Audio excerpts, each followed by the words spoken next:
Hello. Can you hear me? Hello. Hi. Hello. Hello. Hi. Hey. Hi, everyone.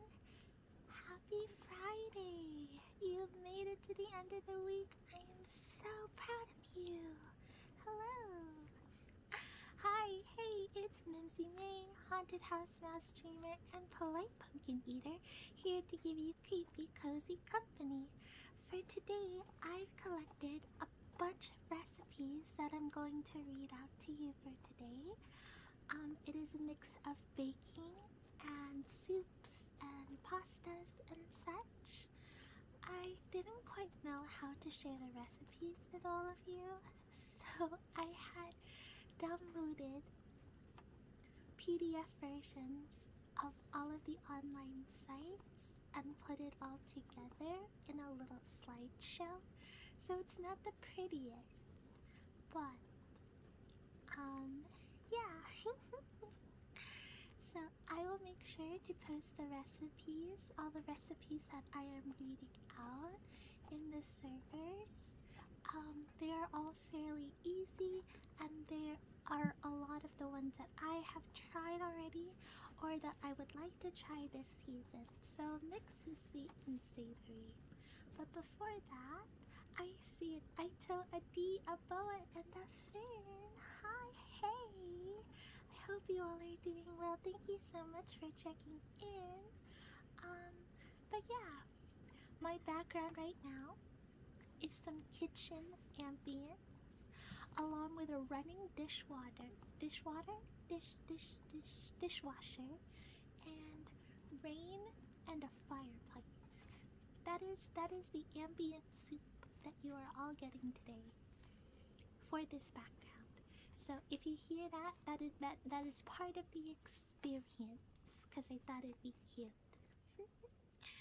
Okay, without further ado, let me go ahead and switch to my screen. It's gonna look a little different, so I hope you guys like it.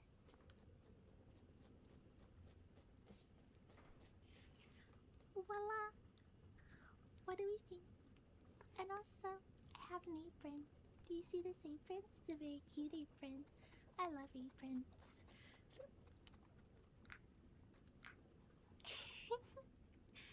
Okay. Okay. But see what I mean? I have the document right over here. And I'm going to be reading this. It might be hard for you to see, but don't worry. Like I said, I will be posting these. Don't worry. I pinky swear. Okay. Hopefully the ambience is okay and it's not too distracting. Please let me know if I have to put it down at any point in time, or if you guys would like something switched up a bit. This is all for you regardless. Okay, are we ready? I think this is a very funny ASMR stream. I don't think I've read recipes for people, but let's see how this goes. It comes with pictures too, don't worry. So, if you haven't eaten yet, I apologize if this stream makes you hungry. Okay, let us get started. Okay, so our first recipe is a baked white cheddar pumpkin mac and cheese. Hello, white cheddar, fancy, fancy. I got most of my recipes from two different sites. One is All Recipes, which is the site that I use the most. But in my research, I also found Once Upon a Pumpkin, which features a bunch of pumpkin recipes, along with other recipes, of course. But there's specifically one for pumpkins. Isn't that amazing? I think it's really cool. Okay, but let's see. Baked White cheddar pumpkin mac and cheese made with white cheddar cheese, spinach, and a walnut breadcrumb topping. A cozy and healthy spin on typical mac and cheese and can also be made gluten-free, which is great because I am gluten intolerant, but I do not pay attention to my gluten intolerance. But look at that color. I assume it's the pumpkin that gives it this color. Mmm. There's nothing more cozy and delicious than a bowl of mac and cheese on a cold winter night. I wish it was cold.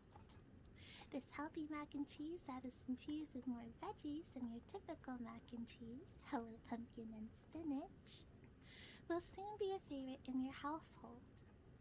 Move over, Blue Box, it's pumpkin mac and cheese time. This homemade white cheddar mac and cheese with spinach and a walnut breadcrumb topping can easily be made gluten-free by using gluten-free pasta, which is what I use. I use a lot of gluten-free pasta. Let's see. Now what do we need for this recipe, chat?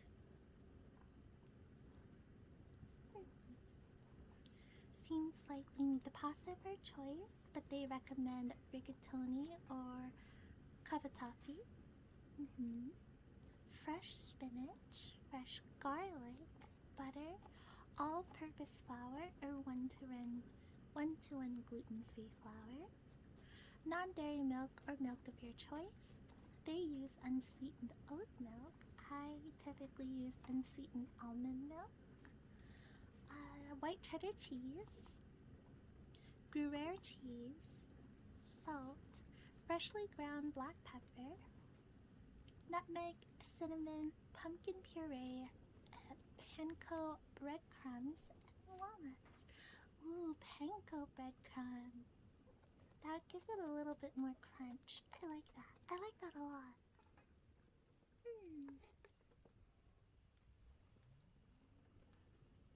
Fascinating. Okay.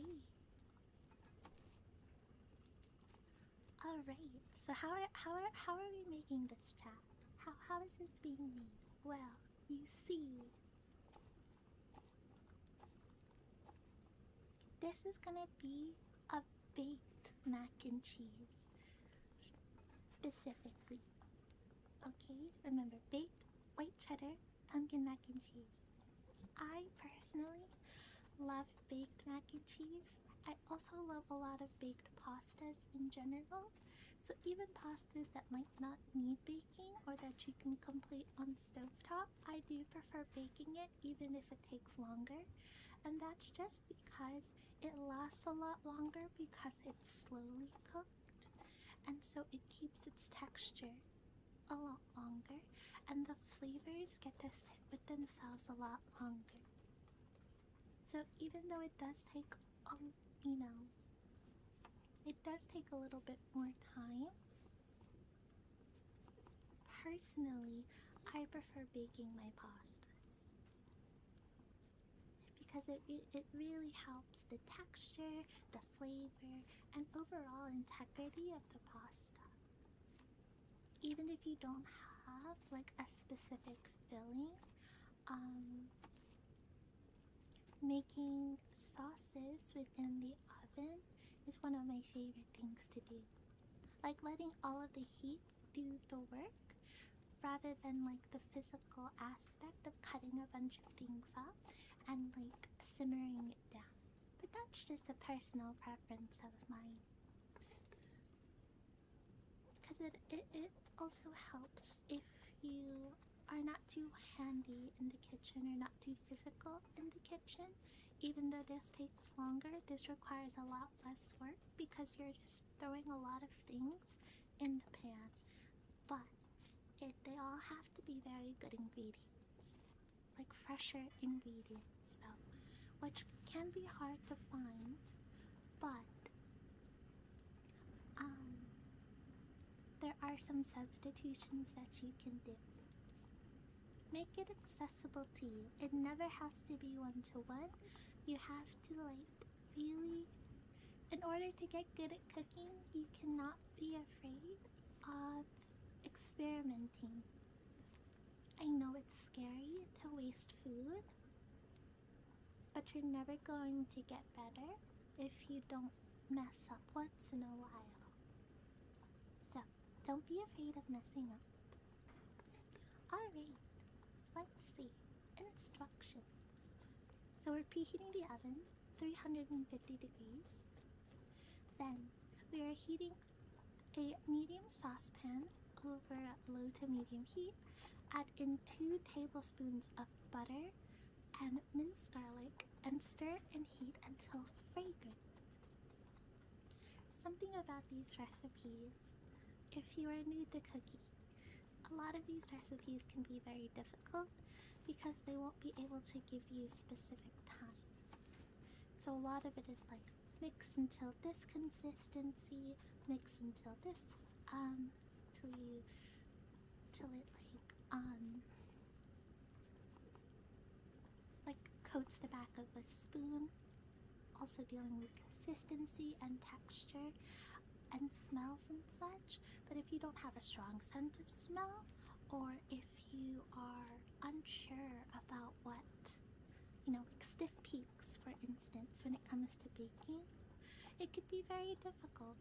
Don't be afraid if you are using recipes to look more of this stuff up if you are unsure.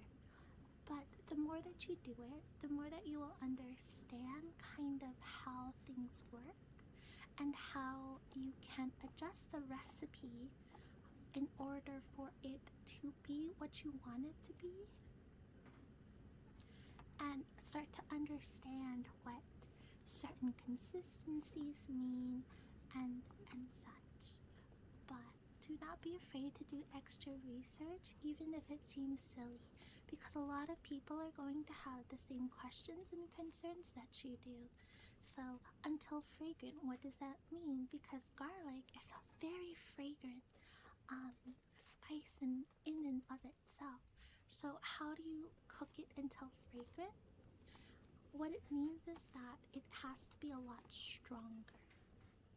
So when if you are familiar with cooking garlic and onion and such, you can smell that being cooked. If like your family is cooking it or a restaurant is cooking it, you will smell it. You should be able to smell it from afar. While you can smell garlic cloves very up close when you're cooking it,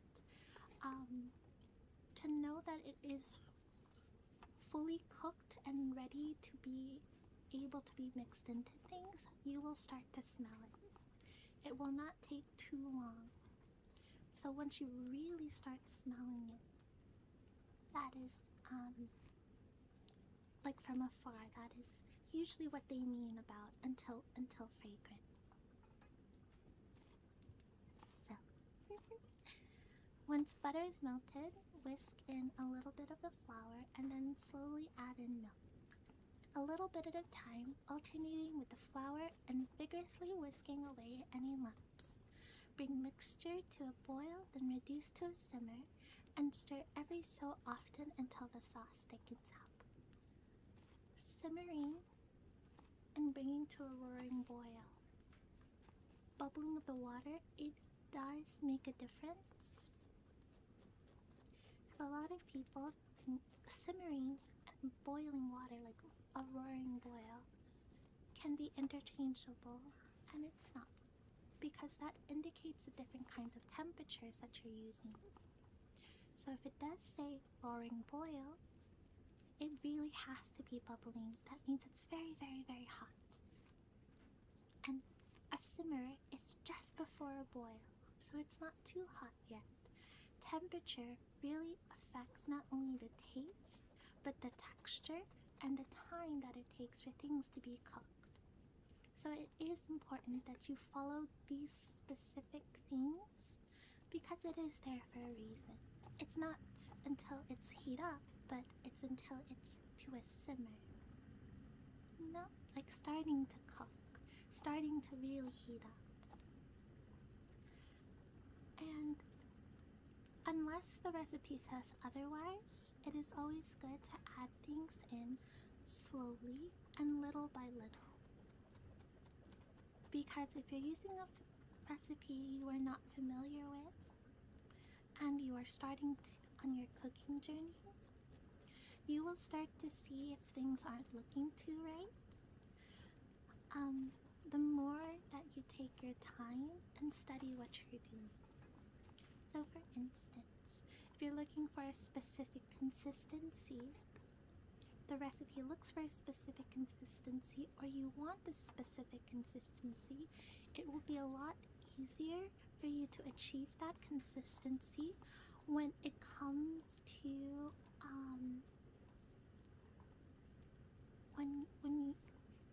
it's easier to achieve that consistency when you are paying attention to your speed and seeing how the ingredients interact with each other and change.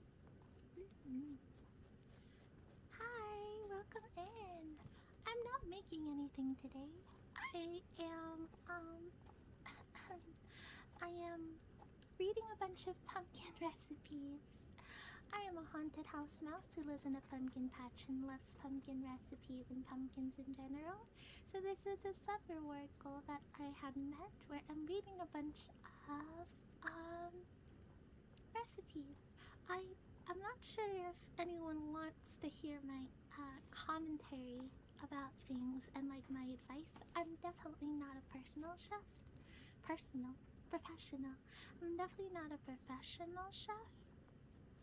I just have cooked a lot and have done a bunch of recipes, so this is just stuff that I have learned, so of course take it with a grain of salt. I know I'm probably supposed to just be reading the recipes, but I don't want you all to jump into these and struggle if you aren't familiar with cooking or baking. Alright. Until the sauce thickens up. And when a lot of the time recipes, when it's talking about the thickening of the sauce, it can mean a few different things, especially like if you're stirring it, you can see if things are a little bit thicker. But the measurement that people usually use is if it coats the back of a spoon. And so if you imagine a spoon, if you dip it in a cup of water, the water does not stick to the spoon, correct? If you dip it in a cup of pudding, it will stick to the spoon. It will coat the back of the spoon.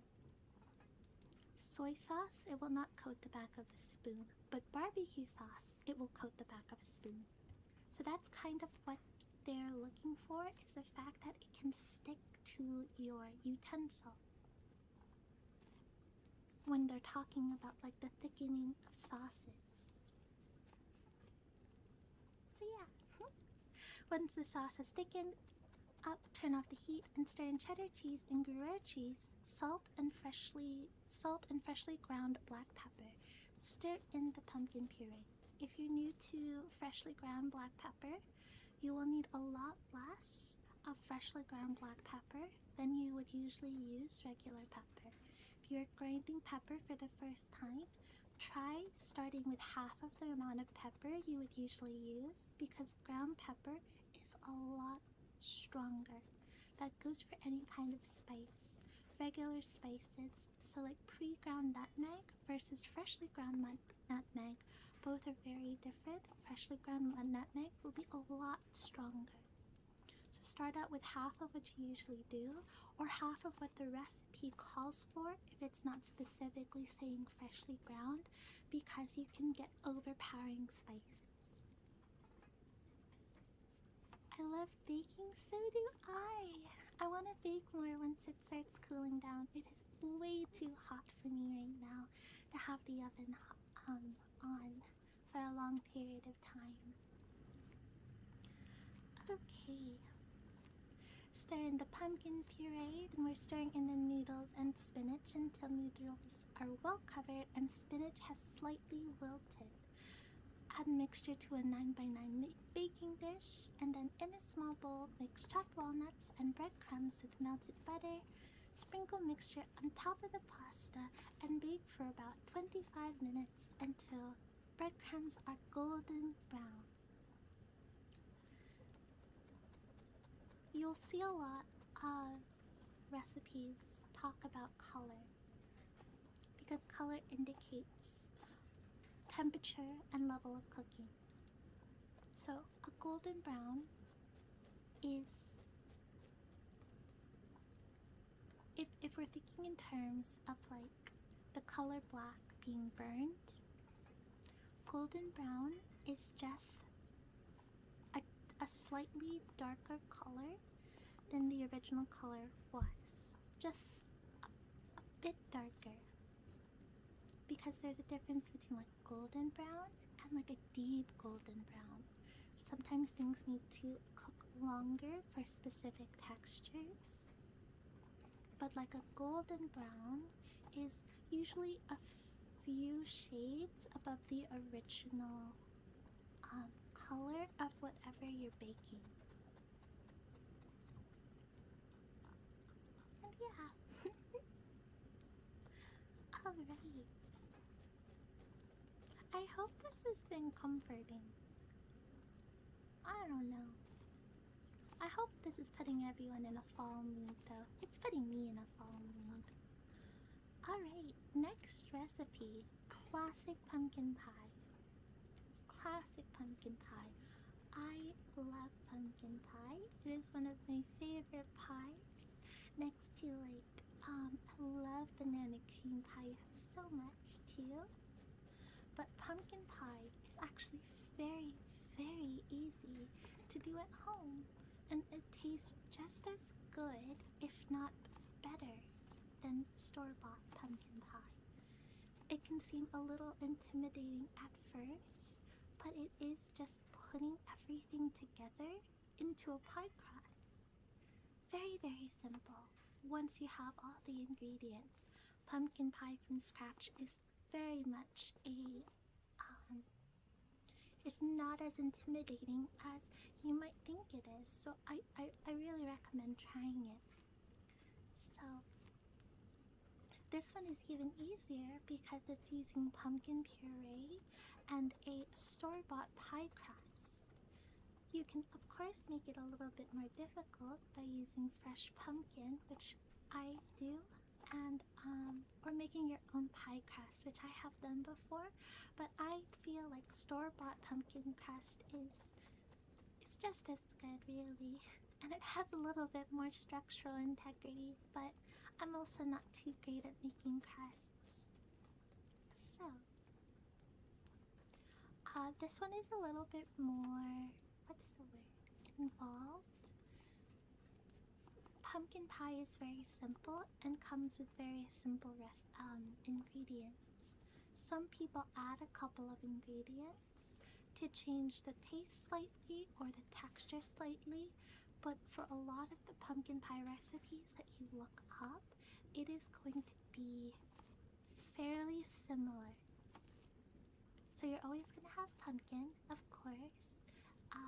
Pumpkin recipes will always have eggs. Here, they are separating like the amount of eggs. So instead of like 4 eggs, or 3 eggs, they're doing 3 egg yolks and 1 large egg. But they're always going to have eggs in the pumpkin pie recipe. Sweetened condensed milk, always a staple ingredient in a pumpkin pie recipe. I love sweetened condensed milk. If I was a fairy, that is what I would be eating. That is all I'd be eating, is sweetened condensed milk. Adds to the creaminess and gives that pumpkin pie that texture, that very specific texture that is similar to cheesecake, and which is why we use it a lot more than we would granulated sugar. Now we have a teaspoon of ground cinnamon, a half teaspoon of ground ginger, a 1/4 teaspoon of freshly grated nutmeg, and a half teaspoon of fine salt. Remember what I said about freshly ground spices? This one specifically says it's freshly ground, so you can follow this. But if it doesn't say freshly ground or freshly grated, be careful. And definitely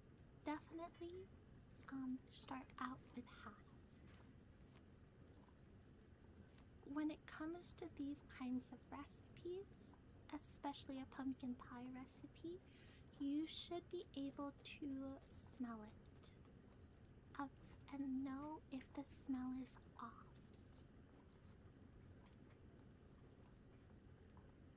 So,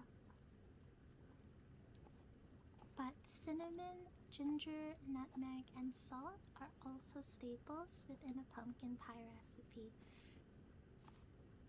And then fine salt is also very important, because if you're using chunky salt or sea salt, that will change the texture of the pie as well as the taste of the pie, because it won't mix in with the other ground spices as well as fine salt would. Now we have 1/8 of a teaspoon of Chinese 5 spice powder. I love Chinese 5 spice powder. It is a very flavorful powder.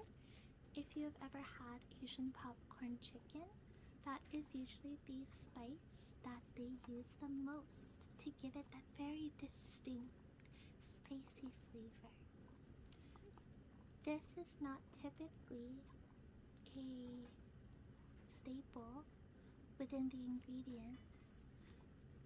This can be changed with cloves, ground cloves, because I don't use Chinese 5 spice powder, but I do use cloves. Has that same sort of spice. I prefer cloves because it gives it more of a fall feel, and it just reminds me of fall, but either works very well.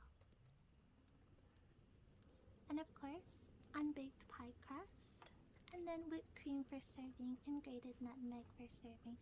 I wouldn't recommend putting grated nutmeg as a topping for pumpkin pie, just because you already have very strong nutmeg with the pie itself. A good spice to add though, to like the whipped cream for a little bit of color and a little bit more of a flavor boost, would be cinnamon. Okay, so we are gathering the ingredients and preheating the oven to 425 degrees or 220 Celsius.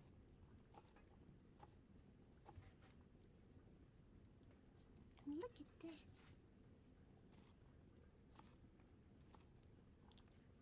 I will say, a lot of the time when people are making things, it seems like it's for aesthetic, having all of the ingredients in tiny little bowls and such. I wouldn't go that far. With some recipes I will, but it does help measuring out a lot of your ingredients beforehand, because it helps keep your clarity and space clean, as if you do it all at once, all the measuring at once, you're able to put all of the spices away at the same time. It does take a little bit of time and does take a few more dishes, but it is a lot easier and you're able to really get those measurements right, as that is the only thing that you are focusing on. The mistake that a lot of people do when it comes to cooking is not taking their time and not really being careful with those measurements, because some of these ingredients are really strong to taste and really strong with smell. So you'll want to make sure that you are properly measuring these and not doing too much or too little, but definitely not too much, as that is Very, very easy to do. Alright. We're whisking the pumpkin, egg yolks, and egg together in a large bowl until smooth. Then we add the sweetened condensed milk, cinnamon, sugar, salt, nutmeg, and 5-spice powder. Whisk until thoroughly smooth and combined. Combined as in you should not be able to see all of the individual spices. It should be one cohesive color and one cohesive texture. And then we're lining a 9-inch pie plate with a pie crust and crimping the edges. So they're using a store-bought pie crust that is moldable, but you can also just use a typical graham cracker crust if that is the crust that you want to use. Like just the typical ones that don't require you to put it in another pie pan yourself, because there are pie pans that you can, or pie crusts that you can put directly in the oven once you have your filling in. Okay. And when it comes to like crimping your pie crust, it is for aesthetic, of course, but it's also to help any spillage that happens when it comes to these types of fillings, because before the filling settles and hardens, even if it is a softer pie, it is likely to spill and topple over, so these edges really help keep everything in place. Hi, thank you so much for the follow. Welcome to the pumpkin patch. We are reading off pumpkin recipes.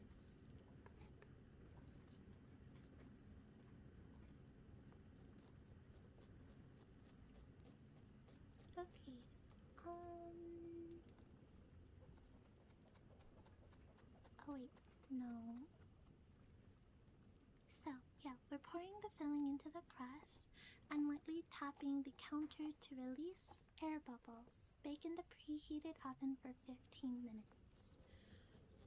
If anyone has baked a cake or a brownie, a lot of the recipes will ask you to tap the pan that you have put it in to release a lot of the air bubbles. What air bubbles are what they sound like.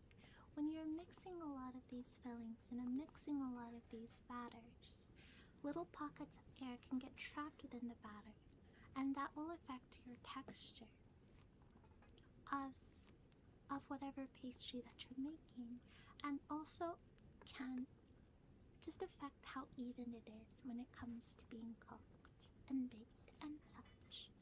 So in order to limit that as much as possible, the more that you tap it onto the table and basically give it a little bit of that physical force, those air bubbles that have been created as you are pouring things or mixing things will pop and everything will settle back down, so you have a more even texture.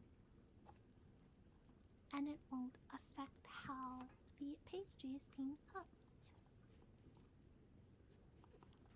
So, we're baking this in the preheated oven for 15 minutes. Then we're reducing the heat to 350 and baking until just set in the middle, and which is for 30 to 40 minutes. A paring knife insert into the filling 1 inch from the edge should come out clean. Allowed to cool completely before slicing and serving. Garnish with whipped cream and freshly grated nutmeg. So, what the heating process does when it comes to baking something on high heat for a small period of time and then baking it on lower heat for a longer period of time is to help the structural integrity as well as just the overall cooking process, of course. But a lot of the time, it is used for either structure's sake or for color's sake. So for instance, when it comes to making turkeys, a lot of the time, you will be asked to change to a higher heat for a short period of time in order to get that golden brown color or the crispiness of the skin a lot higher up without it burning. When it comes to pies, usually it's because you want to cook it quickly to preserve that structure of it, to make sure it is no longer complete liquid before it starts cooking low and slow. And it's important to use a paring knife when it comes to these pies because you want to make sure a larger portion of it is going to be cooked rather than using like a single toothpick, which might not be able to tell you that there are certain parts that may not be cooked all the way through for one reason or another. And when it says come out clean, you can still have a little bit of crumbs here and there, but it shouldn't coat your utensil. So how, like a regular cake, if you cut into it, it will not coat your utensil, but something like an ice cream cake, which has like a lot less structure, can coat a knife with the ice cream, and that's not what you want when you're trying to bake something like this.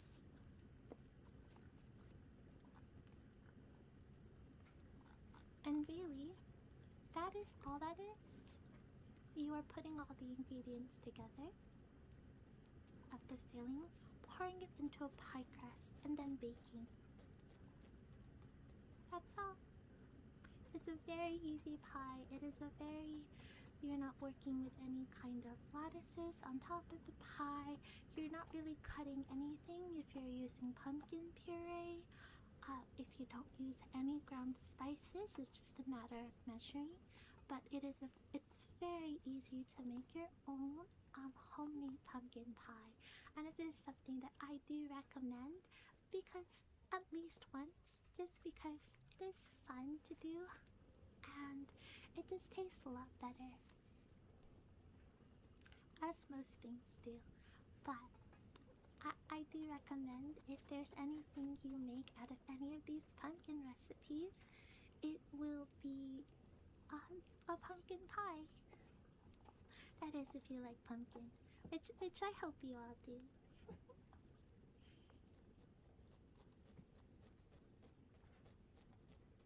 When you make it at home, you can fill it with love. Correct.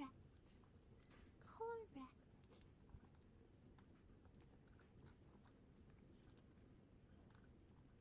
Alrighty.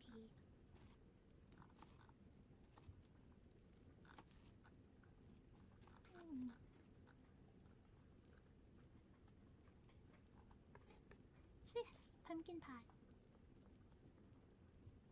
Look at that structure. Next recipe, we are doing a pumpkin cheesecake. So, some of these recipes come with tips of their own with how to tell if something is done, or how to serve it, or how to keep it after you are done making it and aren't eating everything the same day. So I thought this is interesting. So how to tell when a pumpkin cheesecake is done. Using an oven mitt, gently shake the cheesecake. If everything looks set except for a circle in the center, the cheesecake is done. It will finish setting during the cooling and refrigeration process. That is also the same when it comes to pies, like pumpkin pie. Even if it like jiggles a little bit, but in the center, it will set in the fridge, or it will set after some time. Trying to make everything look firm when it comes to these kind of creamier desserts will lead to it over baking and overcooking, and the texture will not be too pleasant, and you will lose a lot of the flavor as well. How long does pumpkin cheesecake last? It'll last about 4 days if it's stored in an airtight container in the refrigerator. A cheesecake should never sit at room temperature for more than 2 hours. And if you are serving this at like a dinner party or such, it is recommended that you put pies and desserts like this if you don't have access to a refrigerator, a bed of ice, a tray of ice that you just put like the platter or the pans on will do just as well. If it is more than a few hours. But most desserts that you end up baking do not last more than a week unless you are freezing them as a heads up. So they don't last a long time compared to store-bought stuff.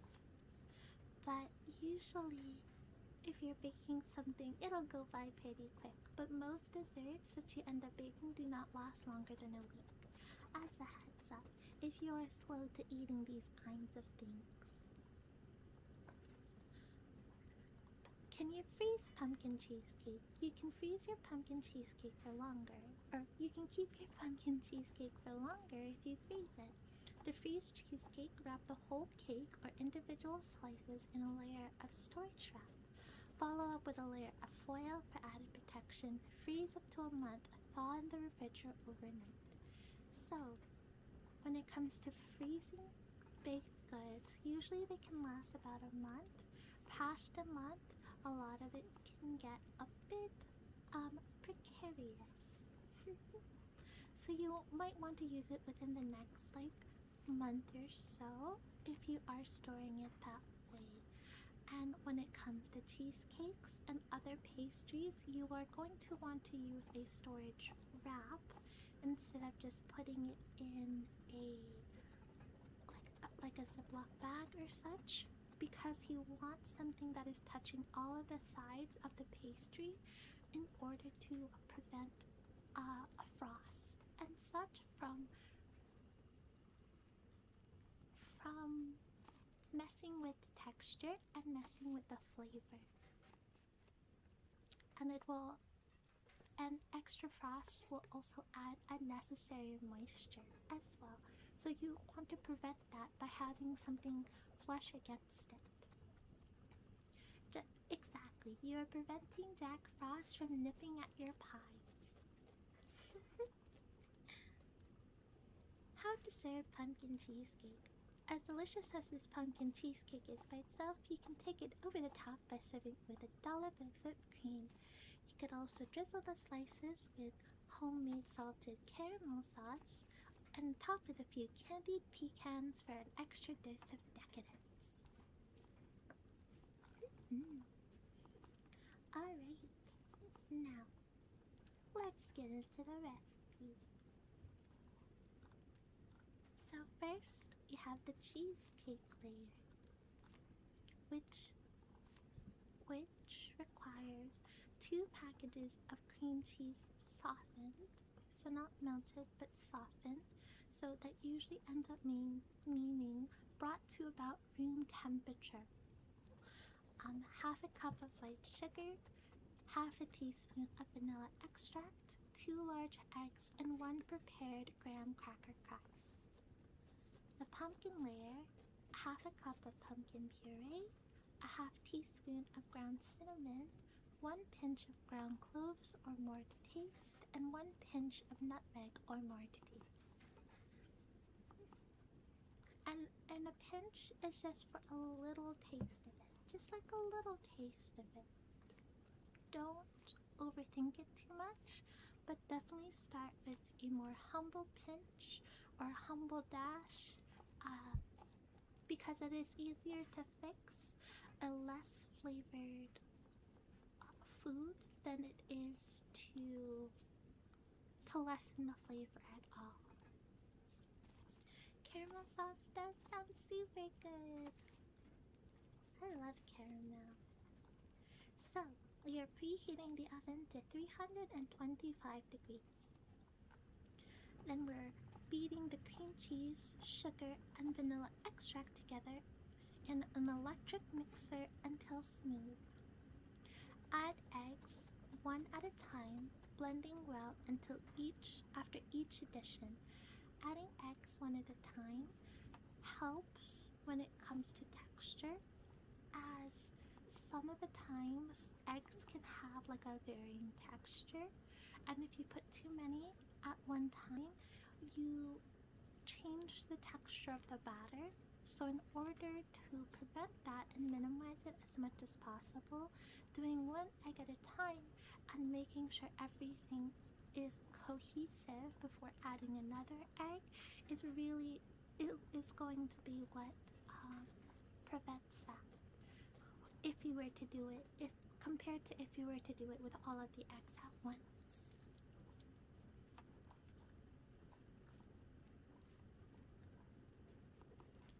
Now, we are going to spread 1 cup batter in crust. Spreading because this is going to be a thicker batter, so it will need a little bit of help to be even along the pie crust. And especially because we are working in layers, you're going to want to make sure that there are no air bubbles or no bumpier textures, so the top layer can fit on fairly nicely.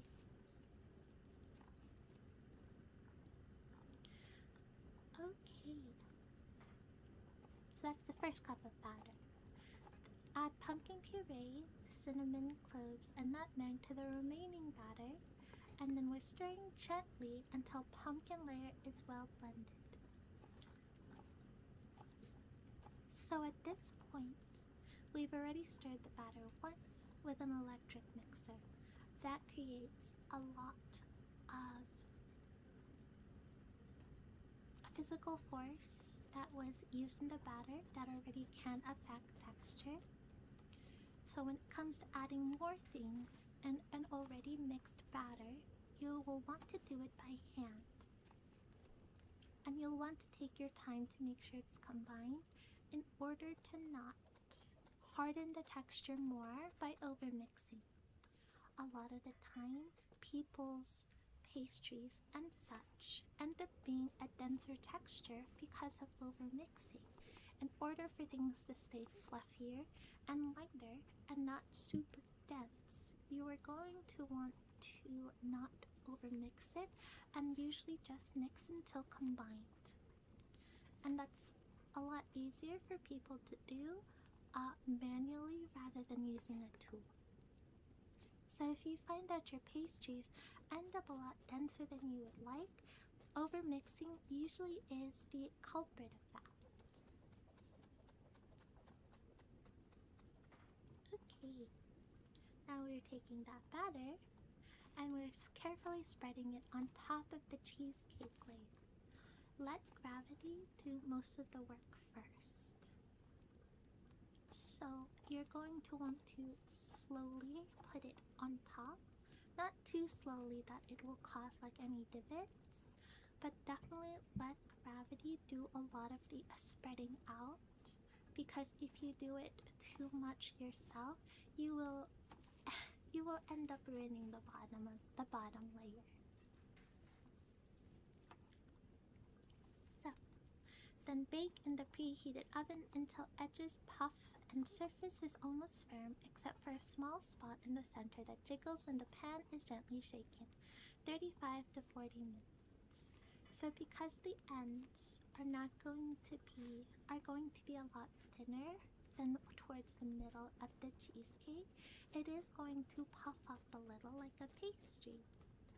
If you have had cheesecakes and such before, some of them have a bubbly layer near the top of the crust. If it is homemade just then and there, or had been frozen homemade, they will have that kind of puffiness towards the crust because of the thinner layer compared to the rest of the cheesecake. Can also be because if you are not using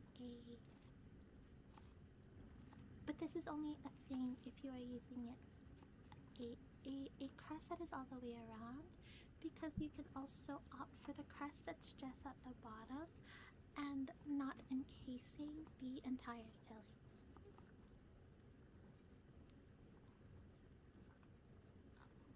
And then, look at that. Remove from oven, set on a wire rack, cool to room temperature 1 to 2 hours. Very important to cool a lot of things to room temperature before refrigerating it, because you want things to be done slower to keep the texture. Texture is very important because it does add to the overall experience and can change the taste of a lot of desserts. So, a lot of the time, texture problems come from people not taking the time to let things sit for a bit before refrigerating it, because just putting it straight into the refrigerator makes it cool down way too fast. So, leaving it out to cool and then cooling it further is what's going to give you the best texture. Then refrigerate until set at least 3 hours or overnight before slicing. If possible, always try to do things overnight. It does make a huge difference. And this is what a slice looks like. You see how distinct the layers are? Because taking the time to spread it out, let it sit, and not manually messing with it too much is what's going to give you those cleaner layers. Alright, now for another savory recipe, we have feta pumpkin pasta bake. I love pasta, and I've also been a feta fiend lately. My current meal of choice is a baked tomato feta pasta, which is very, very, very good. I love feta. If you have not had feta cheese, it is one of the more tangier cheeses. So it's not sharp like cheddar. It's not on the milder, sweeter side like Swiss. It has a tang to it, so think of it closer to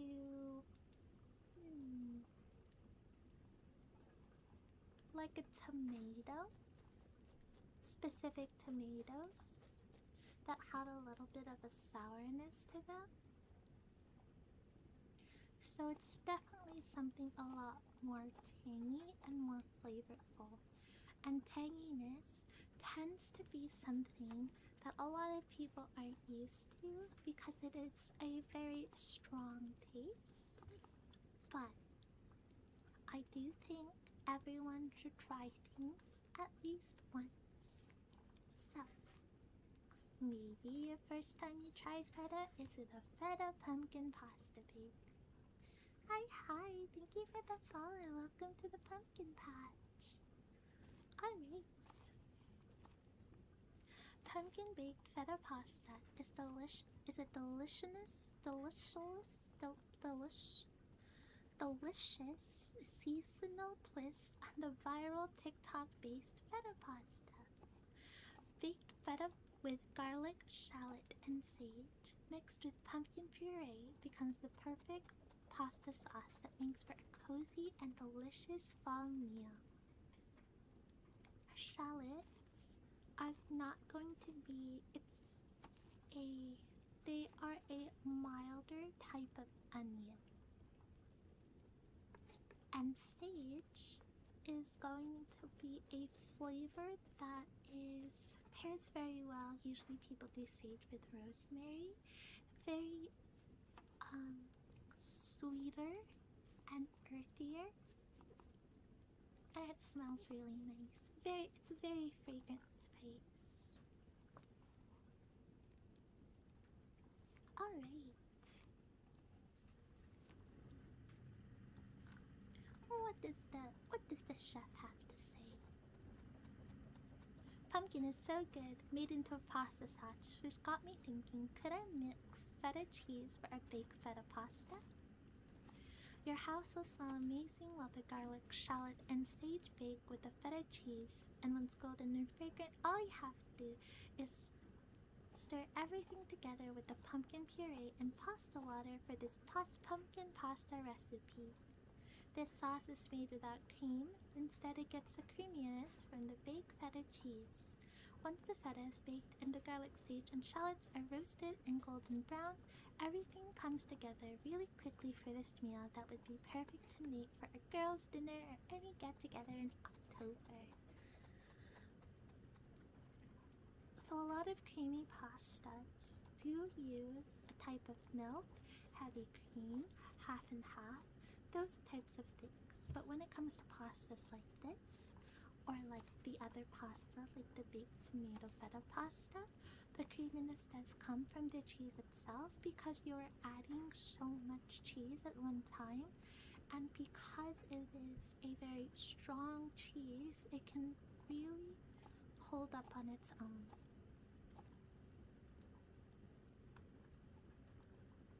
Okay.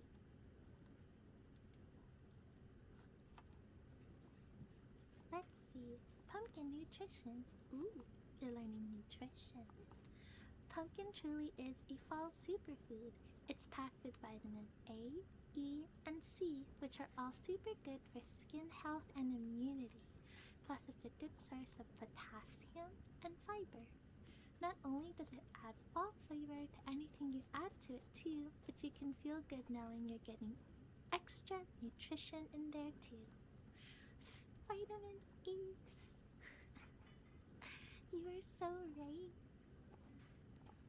Overall, this recipe is really simple and made with nutritious ingredients, making it a healthy pumpkin pasta bake to enjoy this fall. I recommend pairing it with a source of protein like chicken or salmon. You can also use chickpea or lentil-based pasta to give it more plant-based protein and also to make it gluten-free. You can, yeah. Let's see. Now what do we need for this recipe? Looks like we'll need feta cheese, a block of feta cheese. Feta cheese can come in different forms, but a block of feta cheese is usually going to be the best. Sometimes it comes airtight in a plastic packaging, or it comes within a box that is submerged in liquid to keep its form.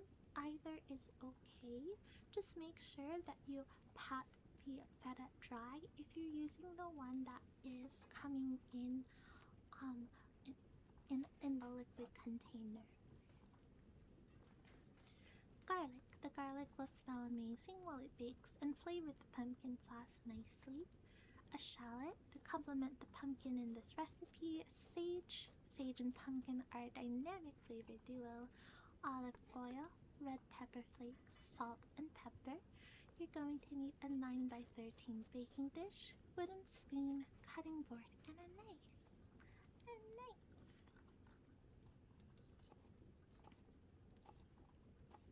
Okay. So, a 4th cup of olive oil, a 1.8 ounce block of feta cheese, 2 small medium shallots thinly sliced, 2 cloves garlic, 4 to 5 sage leaves, 1 to 4 a 4th teaspoon of red pepper flakes, not 4 teaspoons of red pepper flakes, please mind the spice, 1 teaspoon of salt, half a teaspoon of freshly cracked pepper, plus more for garnishing at the end, 1 pound of pasta, 2 cups of water, pasta water, and 2/3 cups of pumpkin puree. And we're preheating the oven for 415 degrees to 415 degrees. Add olive oil to the dish, place the block of feta in the middle, add salt and pepper, and bake for 20 minutes. So when you are adding the olive oil and the salt and pepper with a block of feta cheese. Make sure to coat that feta cheese with the olive oil and the salt and pepper as well.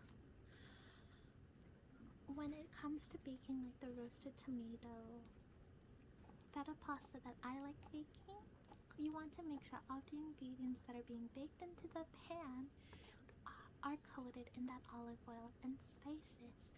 The olive oil it might seem excessive to someone who is not familiar with these kinds of recipes, but the olive oil is going to be the thing that helps break down the cheese and also emulsifies it so it sticks to the pasta a lot better.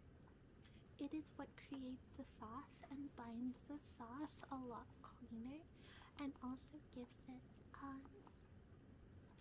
that specific consistency that is usually found in pastas.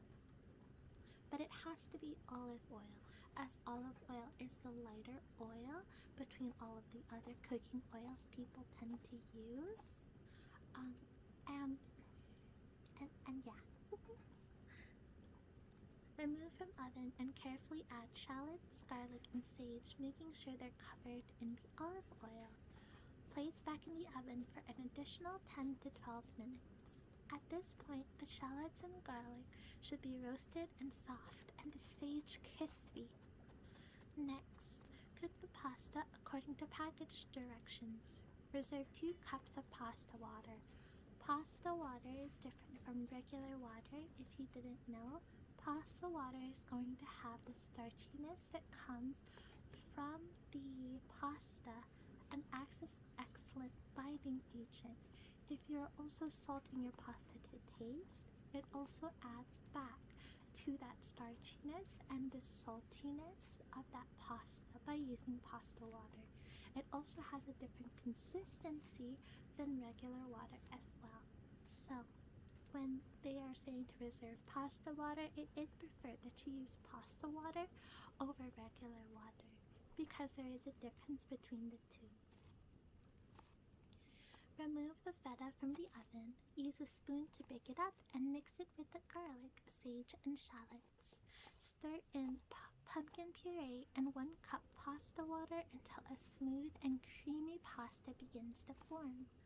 Add in pasta and stir together. Add more pasta water, half cup at a time. In total, I added an additional 1 cup until all the noodles are covered in the sauce and it's smooth and creamy. Top with freshly cracked black pepper, and enjoy!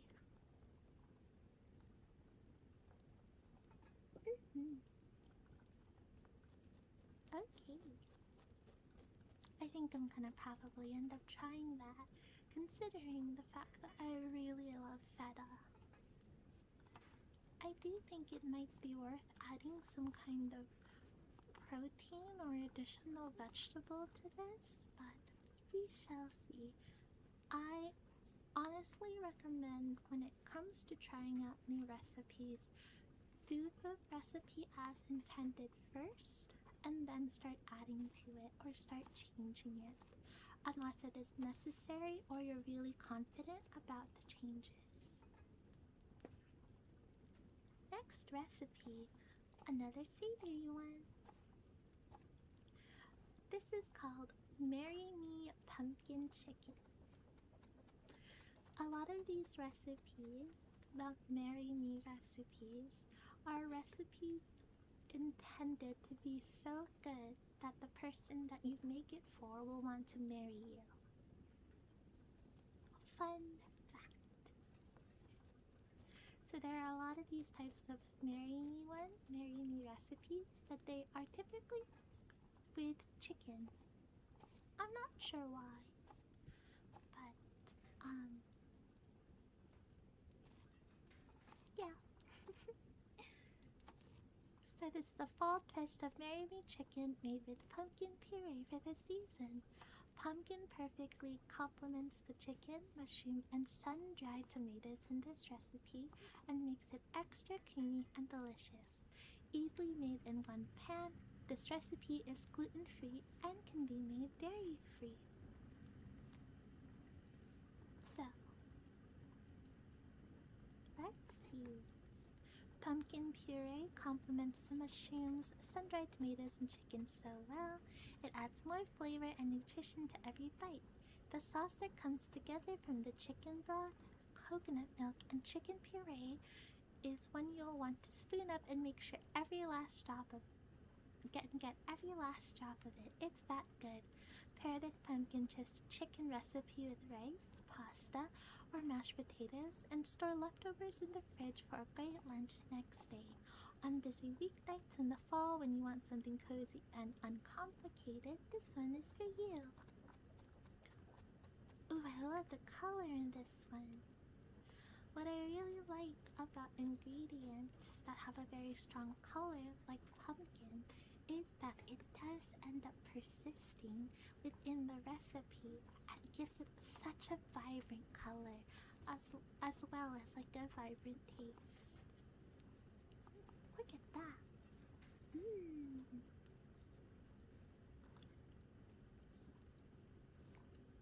Gotta re-listen to the VOD or look up the recipe for this later because this sounds really good. Don't worry, I'll make sure to have the recipes posted.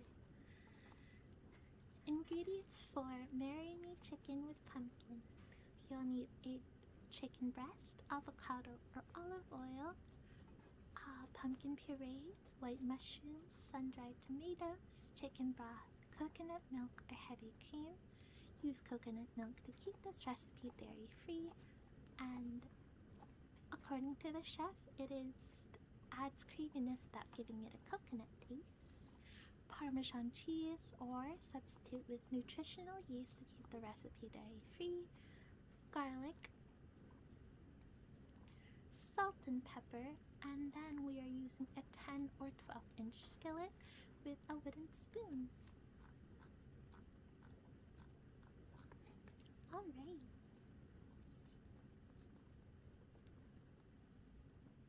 Let's see. Looks like we're also using Italian seasoning, red pepper flakes, and parsley, fresh parsley.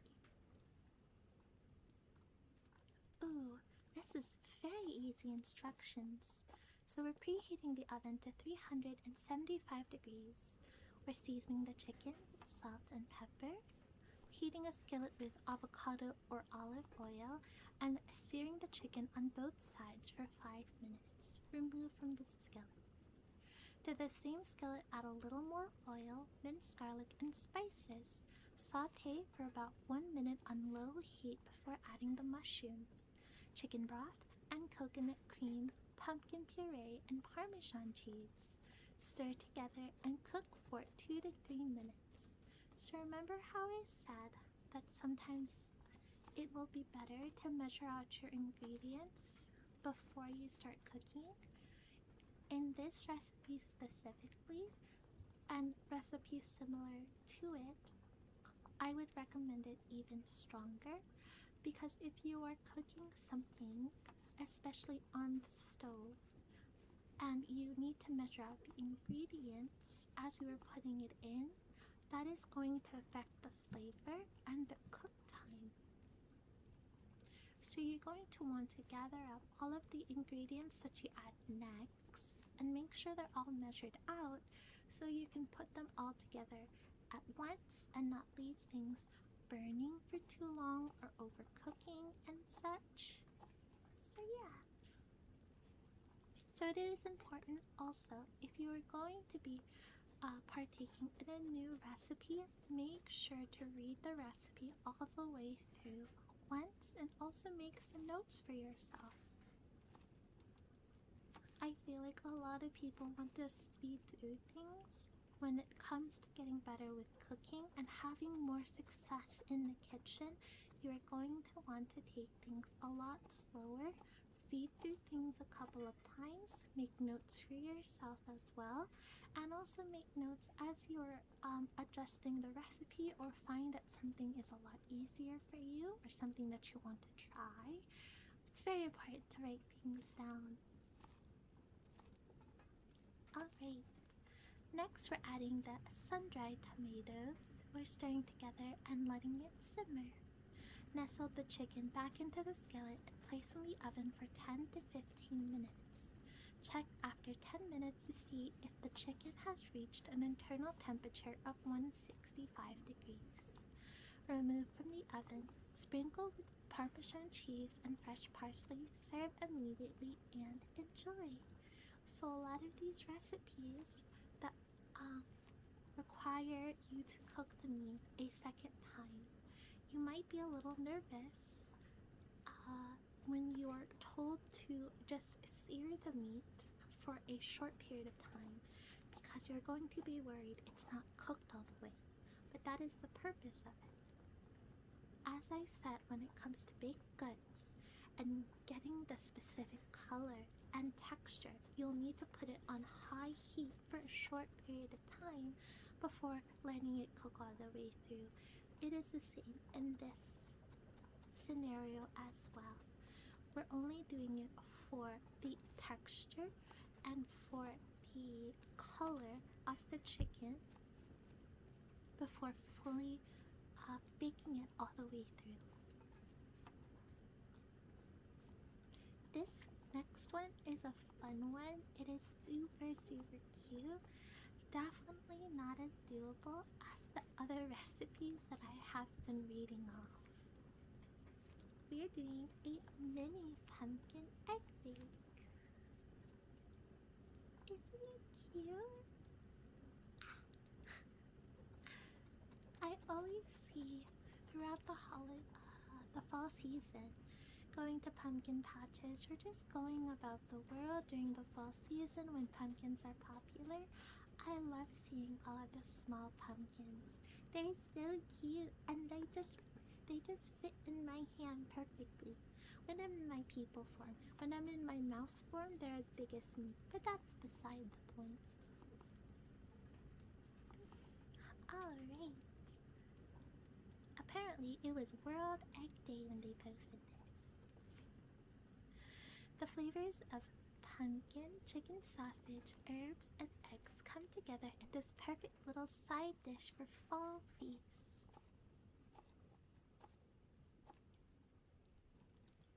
So, the chef uses pumpkins themselves as bowls in the fall. Super fun, and they double as decor piece if you're entertaining guests for a fall get-together. And it's one less dish to clean. We get lore about the World Egg Day. World Egg Day was established in 1996, and since then people have been celebrating eggs as a delicious and affordable source of high-quality protein and their vital role in feeding people around the world. Eggs play a huge role in the diets of so many people across different cultures, and that versatility is truly unique to the egg.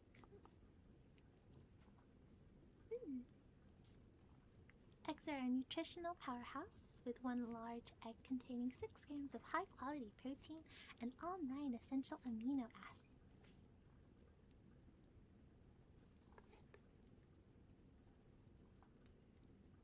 Yolks house most of the egg's nutrients, like vitamin B12, iron, zinc, and more than 40% of the protein in an egg. The yolk also has fat-soluble nutrients like vitamin D, E, and A, plus choline and the carotenoids, lutein, and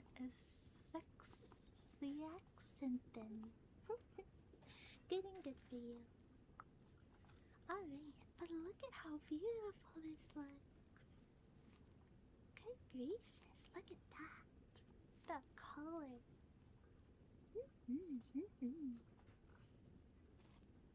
Ingredients for the mini pumpkin egg bake. Mini pumpkins, which are typically sugar or pie pumpkins that come in that size. Pre-cooked chicken sausage, a milder flavor than pork sausages. Eggs, stale bread, not the sweet kind. Stale bread is what croutons and such are made out of. So you don't want it to be sweet, you want it to be plain. Or if you are trying out bread for recipes like this, you can also use bagels because they have a stronger structure if you're looking for a little bit more bite when it comes to recipes like this. I know that there are people who use bagels instead of regular bread when making stuffing for Thanksgiving. And you can also buy different flavors, so like everything bagels, you can use to have a little bit more flavor to when it comes to these kinds of things. Dried sage, minced Italian seasoning, and crushed red pepper. Alright.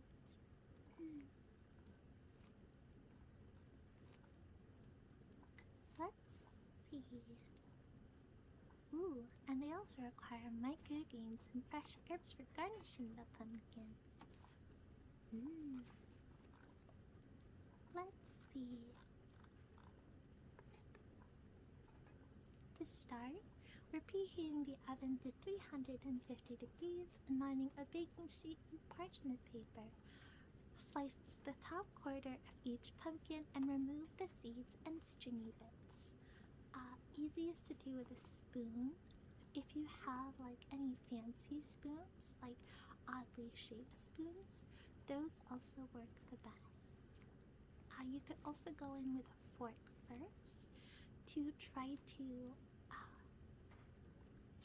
catch a lot of the strings and twist your fork to pull a lot of it out more to start. But then usually a spoon and slightly scraping the sides of the pumpkin will be your best bet when it comes to cleaning out a pumpkin. Whisk 2 of the eggs and toss it in a large bowl with the chicken sausage, which is cut up. Bread cubes, sage, Italian seasonings, salt, red pepper, and black pepper until well combined. Fill each pumpkin with the stuffing mixture to a little less than 1 inch from the top and place it on the prepared sheet. Bake for 30 minutes until the pumpkins have softened. Remove the pan from the oven and use a spoon to compress the stuffing a little. Crack the 2 remaining eggs in each pumpkin. I recommend cracking each egg one at a time in a shallow dish and carefully pouring it into the pumpkin on top of the mixture. Increase the oven temperature to 400 degrees Fahrenheit and return the sheet to the oven. Bake for another 10 to 12 minutes until the egg whites are cooked through. Garnish with additional herb and microgreens and enjoy. This might be something that I do. 'Cause look at that. Good gracious. This might be something I do this season. I like it. I like it a lot.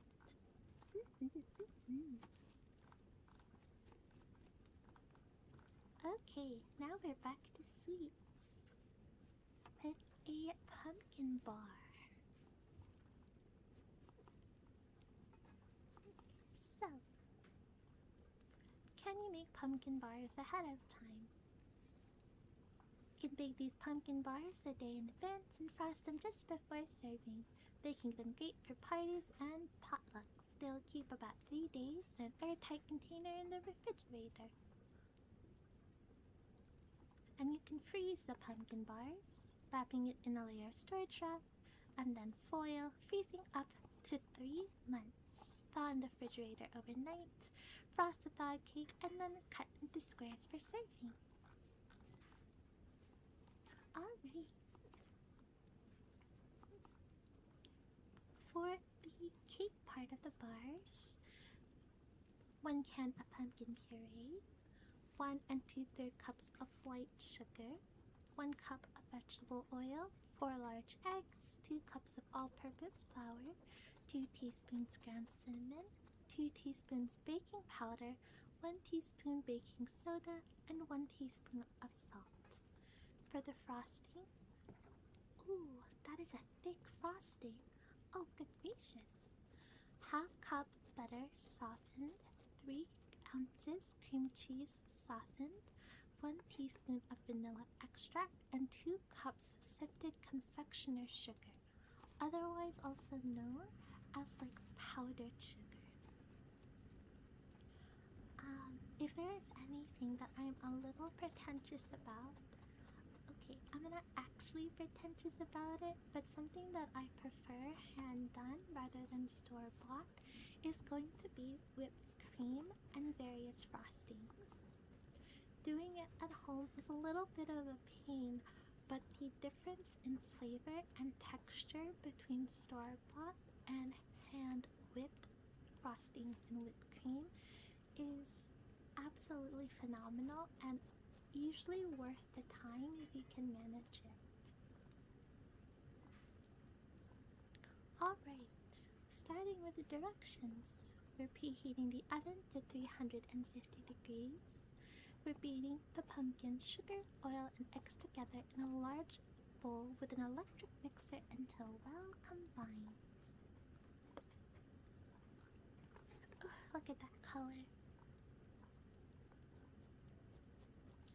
We're sifting flour, cinnamon, baking powder, baking soda, and salt together in a separate large bowl. Sifting, I know it can seem a little useless to sift dry ingredients, but sifting, again, as a lot of things that people do when it comes to cooking, helps with texture. It helps make it into one cohesive dry ingredient. It will make it easier to stir and will cause less lumps. So, it will be easier for you to stir things if you sift your dry ingredients first. Tons like it helps so much.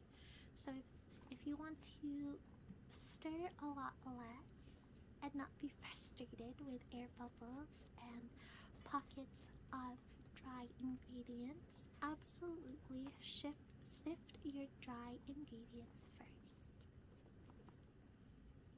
Now consider that you can hand make whipped cream. I love hand making whipped cream. It tastes so yummy. I do it when I am making a strawberry shortbread, not strawberry shortbread cake or shortcake, but strawberry shortbread with fresh whipped cream and strawberries. There's nothing like it. It takes a little bit of time, a few minutes of time and additional ingredients, but it really is a simple luxury that I think a lot of people should be able to experience at least once.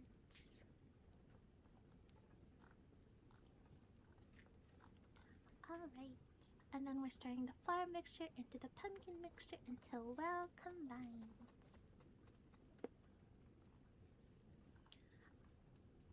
We're spreading the batter evenly in an ungreased 10 to 15-inch jelly roll pan. So it's a much shallower pan than a typical baking pan. And when recipes call for you to have an ungreased pan, it's usually because it has enough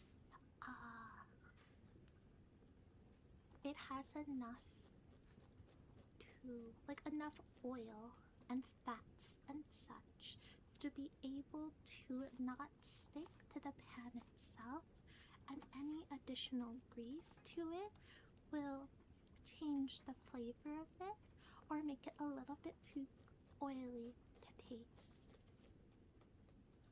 Bake in the preheated oven until a toothpick inserted in the center comes out clean. 25 to 30 minutes. Remove cake from the oven and let cool, which is very important if you are frosting things. If you do not let things cool before they frost, the frosting will melt and it won't be the consistency that you want it to be. And especially because we're working with a cream cheese frosting, you will definitely want the cake to be fully cooled before you start frosting it.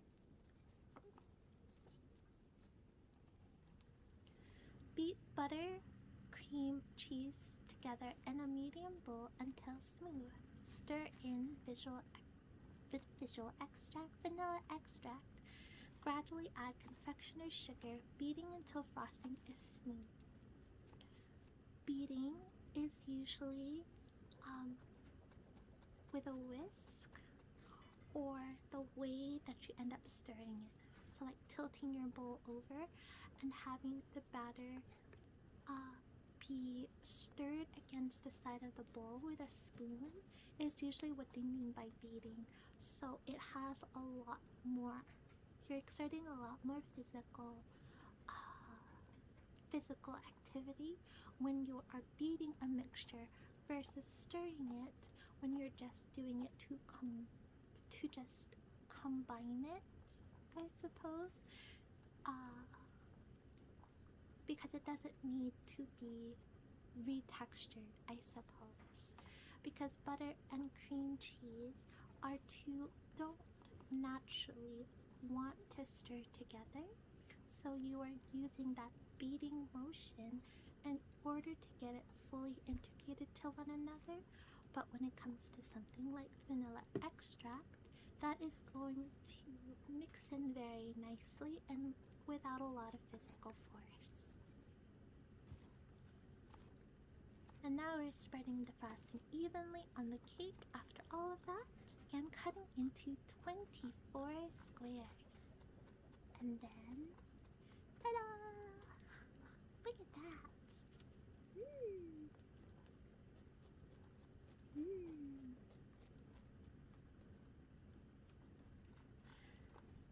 So, what makes this a little bit different than a cake is more from the type of texture. So bars specifically, while they have a cake-like mixture, bars end up being a lot denser than what people want for a typical cake, which are usually a lot fluffier and bouncier.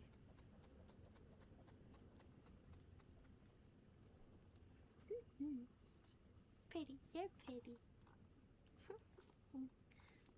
Ooh, we are back to savory stuff. With a pumpkin and spinach risotto with seared scallops. Ooh, that sounds so good. It's been such a long time since I've had scallops. Let's see.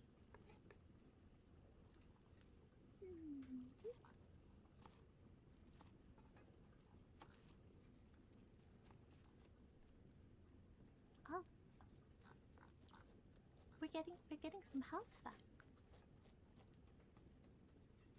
The American Heart, Diabetes, Pediatric, Alzheimer's, and Psychiatric Associations, and many others promote seafood as part of the solution to be healthier, recommending fish and shellfish at least twice a week.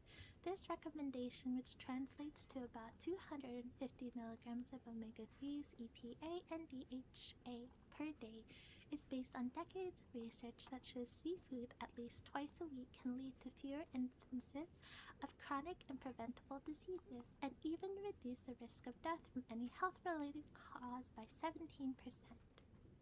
It is found that adults who eat seafood regularly have better memory and live an average of 2.2 years longer. Which makes sense, I think. I love seafood and shellfish. It's very hard to get them in the States, so it's a lot easier to get them back at home, but I suppose the States are a little bit stranger with that, considering it's so big compared to a lot of the Asian islands. Ooh, we get quick fish facts. How do you know if the fish is fresh? If it's a whole fish fillet, the flesh of the fish should be firm and elastic, meaning it will spring back when touched.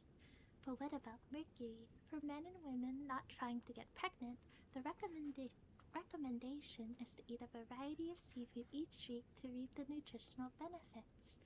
Pregnant women should avoid shark, swordfish, king mackerel, tilefish, big-eye tuna, and such because of the high mercury content.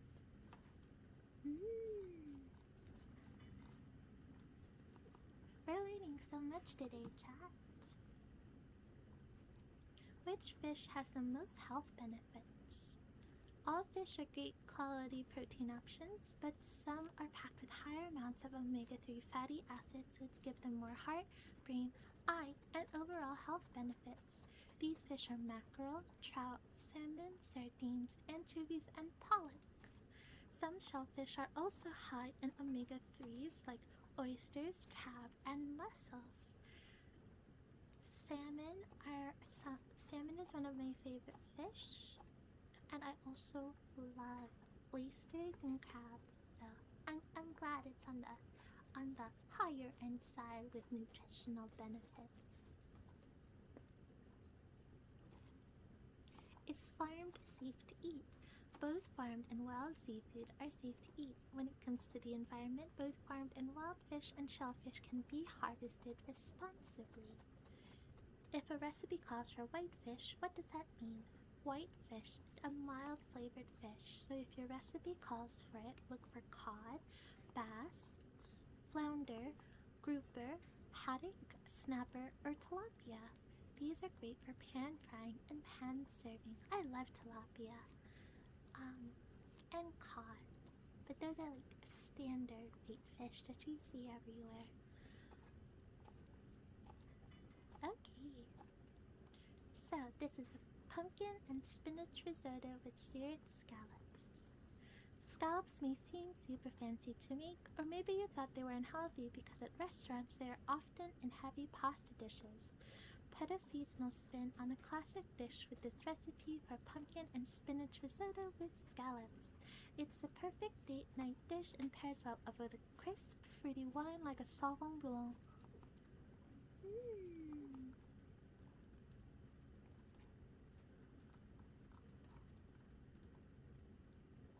Okay, for the risotto, I'll need 4 cups of vegetable stock, 2 cups of raw spinach, 1.5 cups of arborio rice, 1 cup canned pumpkin puree, half cup dry white wine, 1 tablespoon of unsalted butter, 1 minced clove garlic, 1 shallot minced, half cup grated Parmesan cheese, 4th teaspoon freshly ground ginger, salt and pepper to taste. For the scallops, we'll need a 1-pound jumbo scallops, 1 tablespoon of olive oil, 1 tablespoon of butter, and salt and pepper to taste. In a medium-sized heavy saucepan, heat the olive oil over medium-high heat. Add the onion and garlic and saute, stirring continuously just until softened, 3 to 4 minutes. Add the rice and continue to stir, using a wooden spoon to coat the rice with the oil. Add the white wine and continue cooking, stirring often until it has been absorbed by the rice. Pour in enough stock to cover the rice completely, about 3 cups, and continue to cook, stirring often until all the liquid is absorbed. Pour in 1 cup more, stirring of the remaining stock and stir and cook until it has been absorbed, stirring until the rice is tender but still chewy and most of the liquid has been absorbed. Meanwhile, place scallops on a rimmed baking sheet lined with paper towel. Place another paper towel on top of scallops and press gently on towel to block liquid. Let scallops sit at room temperature for 10 minutes while towels absorb moisture. Stir in the pumpkin puree and spinach into the risotto and reduce the heat to very low so that the rice doesn't simmer anymore. Stir in the Parmesan, ginger, and butter to give the risotto a nice creamy finish. Top with salt and pepper to taste until sides of scallop are firm and centers are opaque, about 30 to 90 seconds longer. Add half of risotto to a plate, top with 2 to 3 scallops per portion, sprinkle more cheese on top if you wish, and enjoy! I haven't personally cooked scallops before, but this might have me try to cook it this season.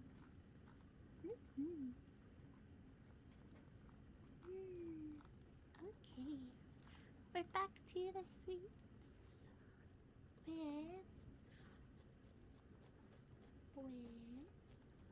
pumpkin chocolate chip cookies. One of my favorite things that people add to pumpkin desserts will be chocolate chips. Yeah, chocolate chips. Especially pumpkin bread. There is this pumpkin patch that I love going through um in the fall, and they make in-house pumpkin bread with chocolate chips in it, and it is my favorite bread in the whole world. I love it so much, and I try to get it every single year. And while I can make my own, for some reason, it does not have the taste that the pumpkin patch bread has. But that could also be because of the added experience of getting it from the pumpkin patch. Okay. Let's see. Pumpkin chocolate chip cookie ingredients. These are the ingredients you'll need to make this pumpkin chocolate chip cookie recipe. Pumpkin. Use store-bought canned pumpkin or homemade pumpkin puree, which is what I use. Sugar. White sugar. Oil and neutral oil such as vegetable oil. Lends moisture without imparting flavor. An egg adds even more moisture and helps bind the dough together. Leaveners, baking soda and baking powder act as leaveners, which means they make the cookies rise. Leaveners? I don't know. One of those two. Milk, dissolving the baking soda in milk speeds up the leavening process. Flour, all-purpose flour gives the pumpkin chocolate chip cookie dough structure. Cinnamon to add warmth to the sugary sweet cookies. Salt enhances the overall flavor. Walnuts are optional but add a welcome crunch. Chocolate, semi-sweet chocolate chips, because we are adding a lot more sugar. That regular chocolate chips will probably make it super duper sweet. And vanilla extract, which takes up the flavor a notch and makes it a little bit more of a complex flavor. Store pumpkin chocolate chip cookies in an airtight container at room temperature for up to a week. For extra softness, add a piece of white bread to the container as the bread absorbs excess dryness while releasing just enough moisture to keep the cookies soft longer. That is a little hack that I do whenever I make cookies, is that I do add a piece of white bread to the container, or if I've been gifted cookies, like homemade cookies, I also add white bread to make it keep longer. Can you freeze pumpkin chocolate chip cookies? To freeze baked pumpkin chocolate chips, allow the baked cookies to cool completely. Arrange them in a single layer on a baking sheet, cover and freeze for 3 hours or up to overnight. Transfer cookies to a Ziploc bag or freezer-safe container. Wrap in at least one layer of foil for protection and freeze up to 2 months. The reason that you're going to want to freeze them first, for those 3 hours and up to overnight, is so that it keeps its structure. Because if you already try to transfer it into a container or a Ziploc bag, it's going to fall apart or stick together. To freeze pumpkin chocolate chip cookie dough, drop dough balls into a parchment-lined baking sheet, cover and freeze up to 3 hours or overnight, and it's good for up to 2 months.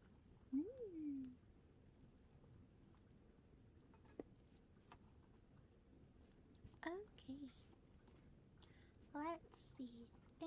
Ingredients: 1 cup of canned pumpkin puree, 1 cup of white sugar, half cup of vegetable oil, 1 large egg, 1 teaspoon of baking soda, 1 teaspoon of milk, 2 cups all-purpose flour, 2 2 teaspoons baking powder, 2 teaspoons ground cinnamon, half a teaspoon salt, 2 cups of semi-sweet chocolate chips, half a cup of chopped walnuts, optional, and 1 tablespoon of vanilla extract.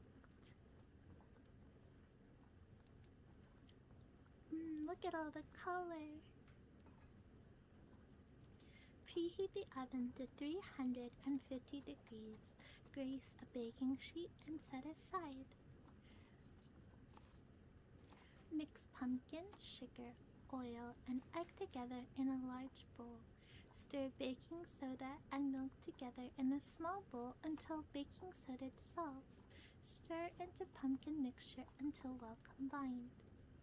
Stir flour, baking powder, cinnamon, and salt together in a medium bowl.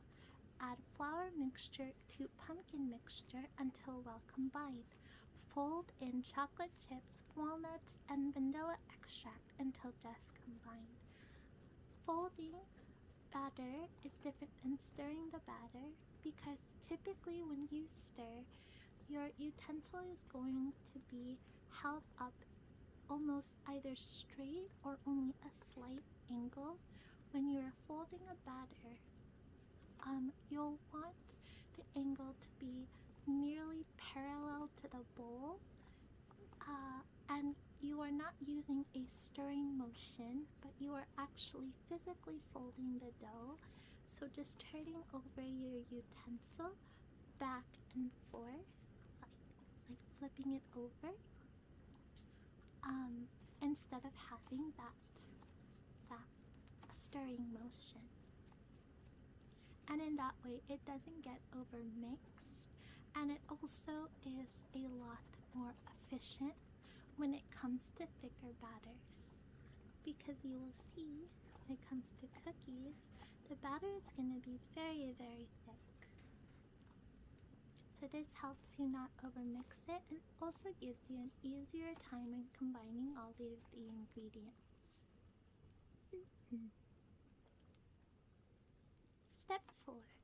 Drop by a spoonful on a prepared baking sheet. Bake in a preheated oven until golden and firm, about 10 minutes. Let cool on the baking sheet for 2 minutes. Transfer to a wire rack to cool completely. When it comes to cookies, you can use a tablespoon or any kind of spoon to measure out your little dough balls.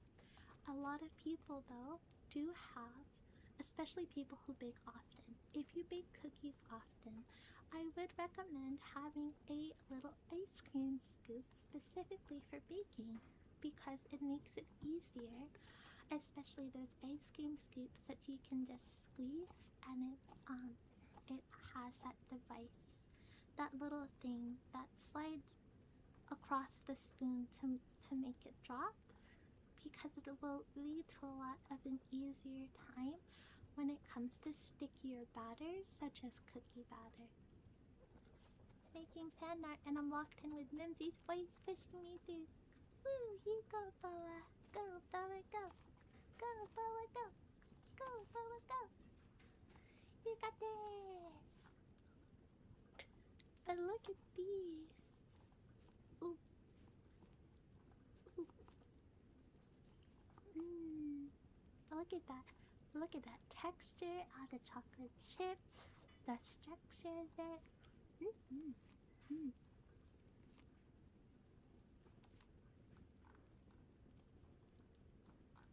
Okay. We are continuing to follow. These aren't in any specific order. It's actually a mixed up order. So I didn't put the order of these recipes together. I just dropped all of the recipes in one place. But we're going on to another sweet recipe and keeping on the trend of chocolate chips for a pumpkin chocolate chip muffin. So we're going to use sugar, 3/4 cup of white sugar, vegetable oil for the moisture of the muffins, eggs, to lend moisture to eggs specifically and to help bind the batter. Canned pumpkin or homemade pumpkin puree. 4th cup of water. All-purpose flour. Baking soda and baking powder. Flavor of the muffins will be ground cinnamon, ground nutmeg, ground cloves, and a pinch of salt, and of course chocolate chips. Storing pumpkin chocolate chip muffins. Store it in a single layer in an airtight container lined with paper towels.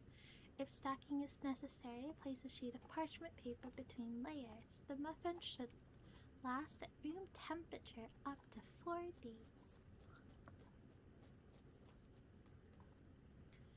You can freeze pumpkin chocolate chip muffins for individually in plastic wrap and store them in a Ziploc bag, and then you thaw them in room temperature or gently defrost in a microwave.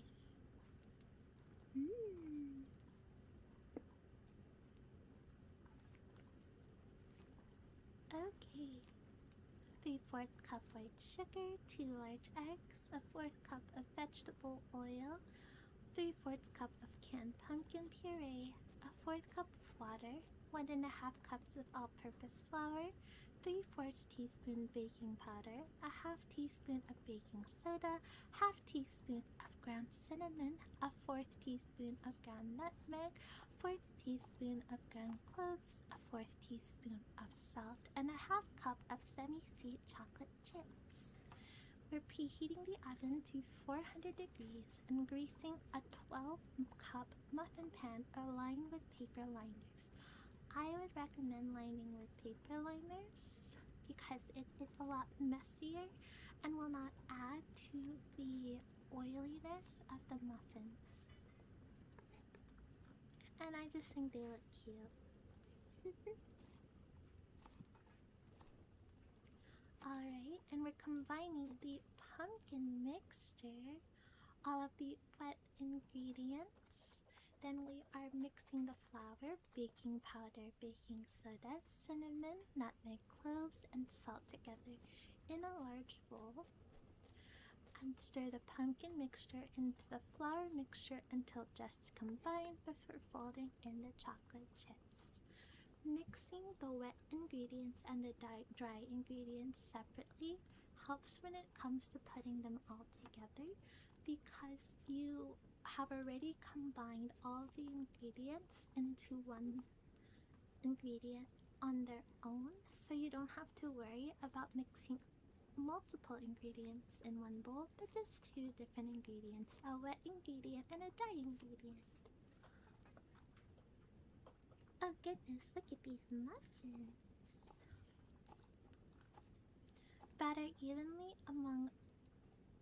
Divide the batter evenly among muffin cups, filling about 2/3 of the way full.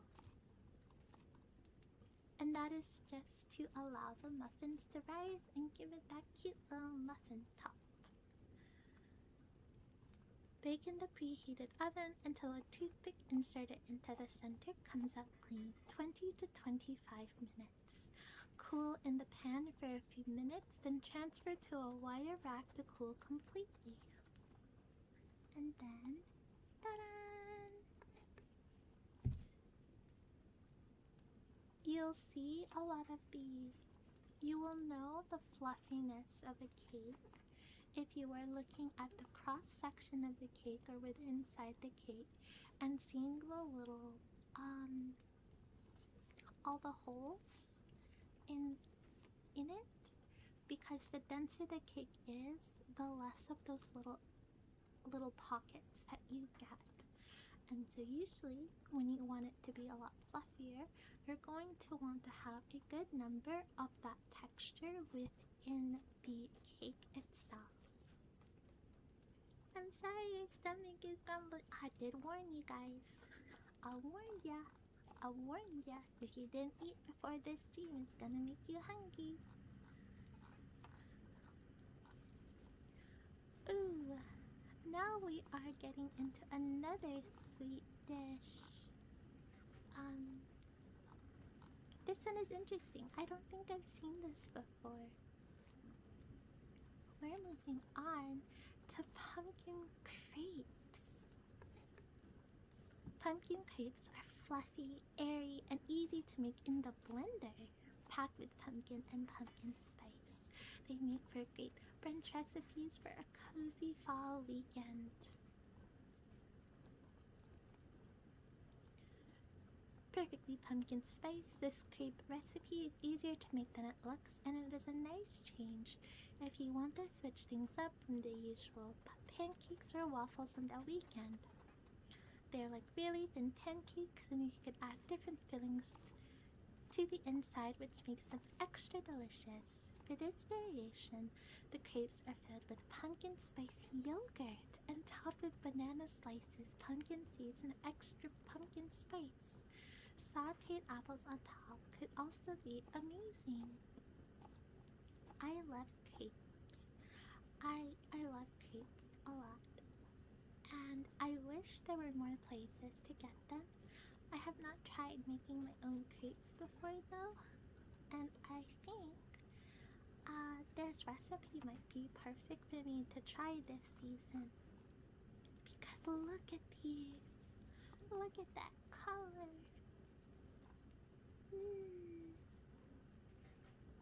I just love the texture of crepes as well. It is just a very pleasant texture for me. And it just makes me happy. Alright.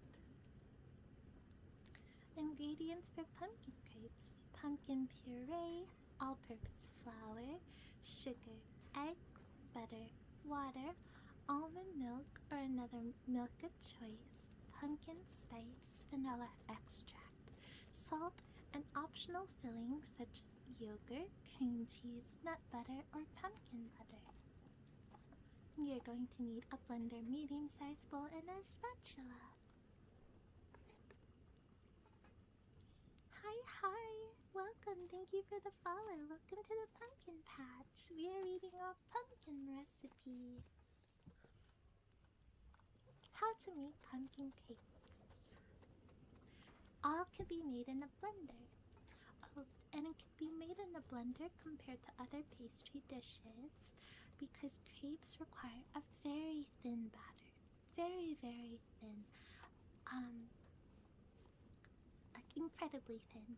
So you don't have to worry about overmixing it because overmixing it really isn't going to change the texture of the crepe with how thin we are making them and cooking them at a time. So we're going to combine all the ingredients in a blender except for the flour, and blend until combined.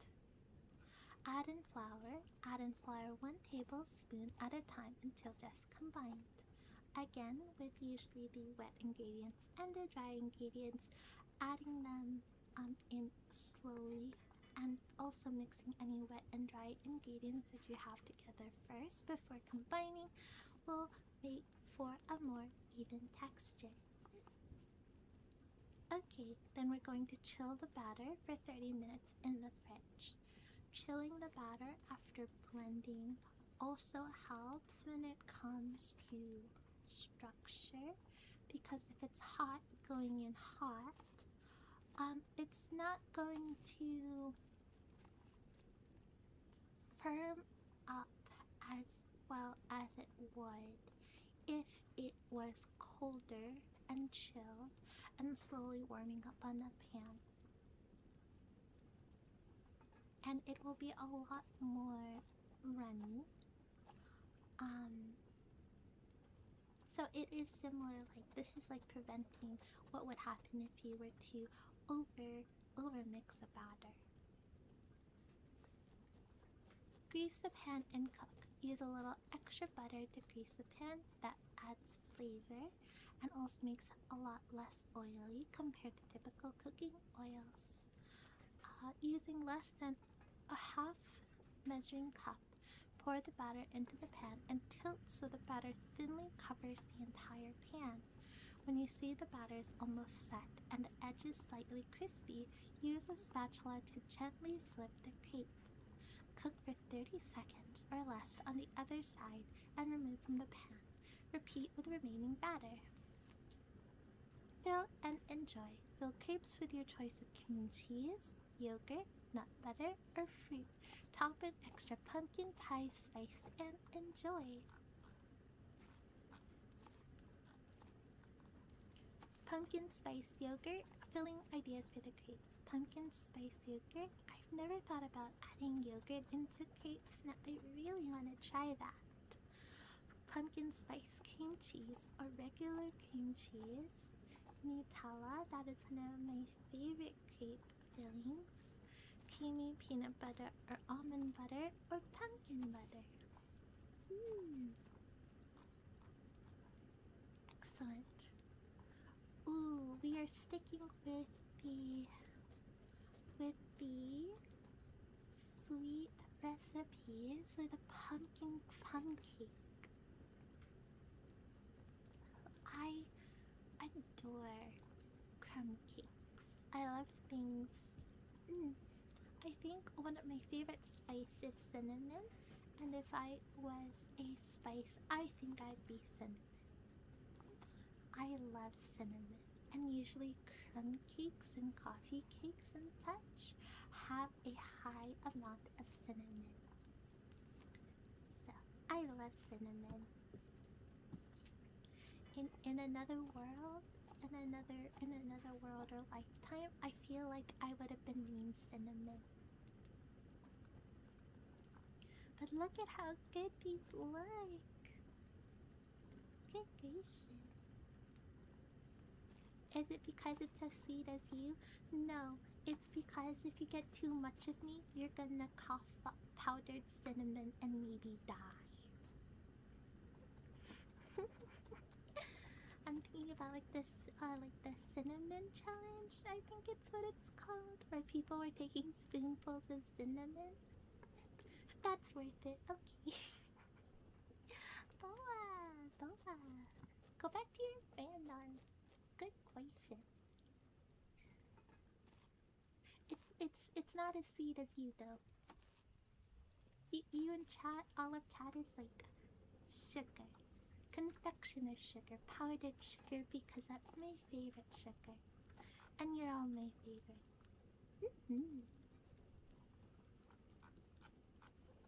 Alright. Pumpkin crumb cake ingredients. These are the ingredients you'll need to make the best pumpkin cake of your life. Cake mix. This easy recipe starts with boxed yellow cake mix, which you'll use in the first and third layers. Yellow cake mix. Ooh, that's gonna give it a very nostalgic feeling to it. And it's going to be very sweet. Positive. Eggs. You'll need 1 egg for the crust and 3 eggs for the pumpkin layer. Butter for the crust and the topping. Homemade or store-bought pumpkin puree. The pumpkin layer is sweetened with white sugar and brown sugar, ground cinnamon, which adds warmth and a cozy flavor. Walnuts in the topping are optional, but they add a pleasant crunch. How to store pumpkin crumb cake. Store your leftovers in an airtight container at room temperature or in the refrigerator up to 3 days. Alright. For the crust of the crumb cake, you're going to need 1 package of yellow cake mix divided, half a cup of unsalted butter melted, 1 large egg beaten. For the pumpkin layer, you'll need 1 can of pumpkin puree, half cup of white sugar, 3 large eggs beaten, 4th cup packed brown sugar, and 1.5 teaspoons of ground cinnamon. And for toppings, you're going to need half cup of white sugar, 3 tablespoons of unsalted butter softened, and a half cup of chopped walnuts, which are optional. Alright, to start, you're going to preheat the oven to 350 degrees. Grease a 9 by 13-inch baking pan. Reserve 1 cup of the cake mix in a medium bowl. Combine remaining cake mix, butter, and eggs in a large bowl until well combined and press into the bottom of the prepared pan. Press as in you're making the crust of it, like that layer needs to be dense because that is what's going to hold the rest of the cake. Mix pumpkin, white sugar, eggs, brown sugar, and cinnamon together in a large bowl until well combined. Pour over crust. Stir sugar and butter into reserved cake mix until crumbly. Sprinkle over pumpkin layer and scatter walnuts on top. Bake in the preheated oven until a toothpick insert in the center comes out clean. 40 to 45 minutes. Cool completely in a pan or on a wire rack before slicing. I think I might make this one. I love crumb cakes. Ooh, let's see. Next. Ooh, it's another sweet one. We are going to... Oh, where'd you go? Oh, it is another sweet one. Pumpkin cupcakes. Different from pumpkin muffins. This is going to be a lot sweeter. So, for the pumpkin cupcakes, we will need 2 1/4 cups of all-purpose flour, 1 tablespoon of baking powder, 1 teaspoon of ground cinnamon, half a teaspoon of ground nutmeg, half a teaspoon of ground ginger, ground cloves, ground allspice, baking soda, and salt, all a half teaspoon. Allspice and cloves is going to give it that five spice powder mix, that Chinese 5 spice powder mix. Is what it is. It's you know, it's thingy. It's equivalent. There you go. Howdy. Hope you're doing well. Welcome in. Let's see. What else do we need? We'll need 1 cup of white sugar, a half cup of butter softened, a 1/3 cup of brown sugar, 2 large eggs at room temp, 1 cup of pumpkin puree, and 3/4 cup of milk. If an ingredient is specified to be at a certain temperature, it is usually going to be to help the stirring and the texture of the overall product when it comes to both the batter and the fully baked product at the end. Cinnamon cream cheese frosting. Now that sounds delightful. We're going to need 1 package of cream cheese softened, a 1/4 cup of butter softened, 3 cups of confectioner's sugar, 1 teaspoon of vanilla extract, and 1 teaspoon of ground cinnamon. Now look at all of these ingredients.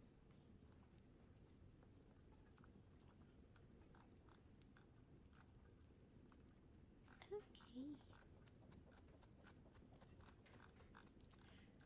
So, to start making the pumpkin cupcakes, we're sifting the flour, baking soda, cinnamon, a teaspoon of the cinnamon, nutmeg, ginger, cloves, allspice, baking soda, and salt together in a large bowl before setting aside.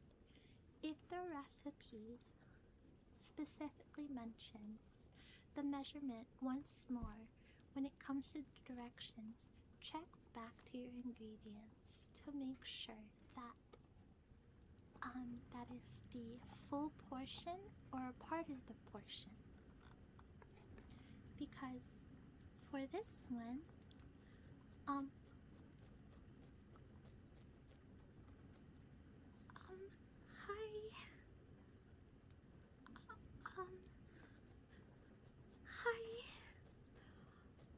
goodness.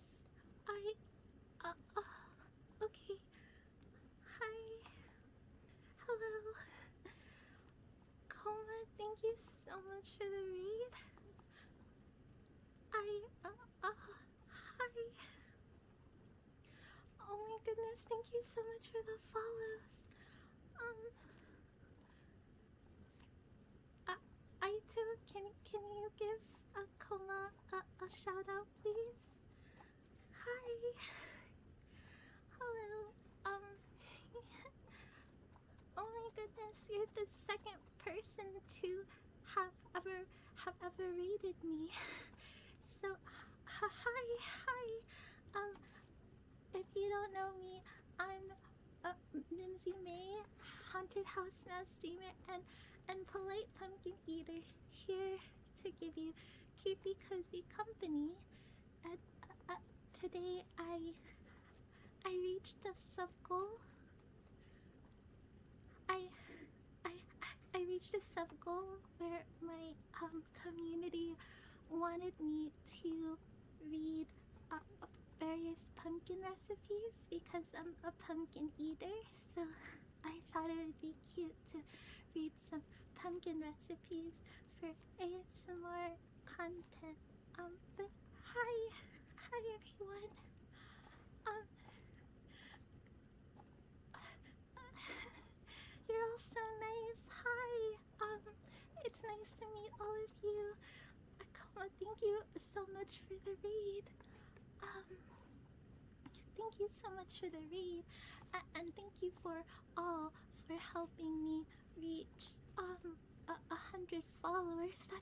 That's so exciting. That's really cool. Uh, um, but hi again. Thank you so much for the read. Please make sure to do your posting care. Make sure you are staying hydrated, grabbing a snack, doing your stretchies, and taking care of yourselves. Please don't feel free to stay if you don't want to. That is completely okay. I am just very grateful to have you all here, and very grateful to have met all of you. Thank you so much for being here. Thank you, thank you. And then to the people that have joined our little pumpkin patch here and we have become pumpkin pals.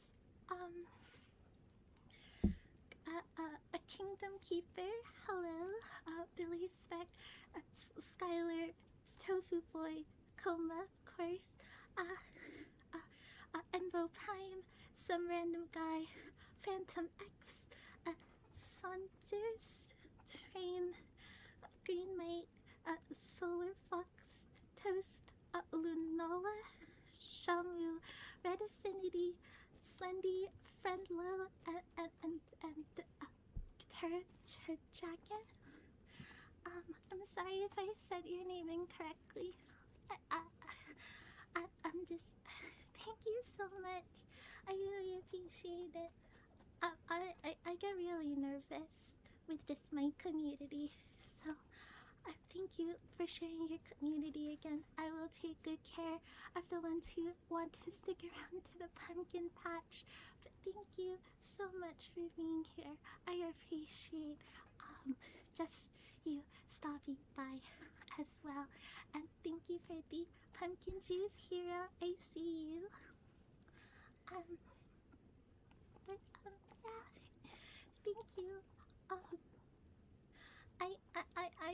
I don't really know what else to say. So if it's okay, I think I'm gonna continue reading my recipes. If that's okay. And Savage, thank you everyone for the follow and for being here. And I forgot to put my head pat redeem on, but thank you Aito for the head pats. Okay, I'm sorry. I'm sorry. I'm a professional. I'm a streamer. And thank you again, Koma, for the raid and for sharing your community with me. I really appreciate it. I am very touched. You could have picked so many from other streamers, and I'm very happy that you have stumbled onto me. And Mario, thank you for the follow. And Miramiche, thank you for the follow. Okay, I will do more thank yous if I get more followers later. It's okay if you don't follow me though. And stay. I'm just happy that you're all here. Okay, I'm gonna read my recipes now, if that's okay. Okay, um, okay. So then we're gonna beat the white sugar and half cup butter and brown sugar together in a large bowl with an electric mixer until light and fluffy. Add eggs one at a time, beating well after each addition. Stir in pumpkin puree and milk. Gently mix in flour until just combined. Spoon batter into the prepared muffin cups, filling 3/4 full. And again, this is a very good tool to have, is ice cream scoops. Not only for cookie dough, but for batters for muffins and cupcakes. You'll want 2 ice cream scoops. Well, 3 if you really like ice cream. So 1 for ice cream. And then a medium one for cupcake and muffin batters, and a smaller one for cookie dough. So you are going to use that ice cream scoop because it will really help get all of the batter out of this spoon. Step 4. We're baking in the preheated oven until the tops spring back slightly when pressed, about 25 minutes. Cool in the pan for 5 minutes and transfer to a wire rack and let cool for about 20 minutes. So, of course, you're not going to touch it with your fingers in the oven because you don't want to burn yourself. To test the springiness of it, you're going to want to use the back of the spoon very, very, very lightly. And you're going to start from the edges to the middle to see how much it springs back up so you have that perfect texture. And then we're going to make the frosting. Make sure that all of this, again, is fully cooled. It says about 20 minutes, but it should be cooled to the touch. It should not have any warmth on it because that will affect the frosting. It will make it melt, which we don't want because it's a cream cheese frosting. And cream cheese frostings are the best when it's cold. So make sure it's fully cooled.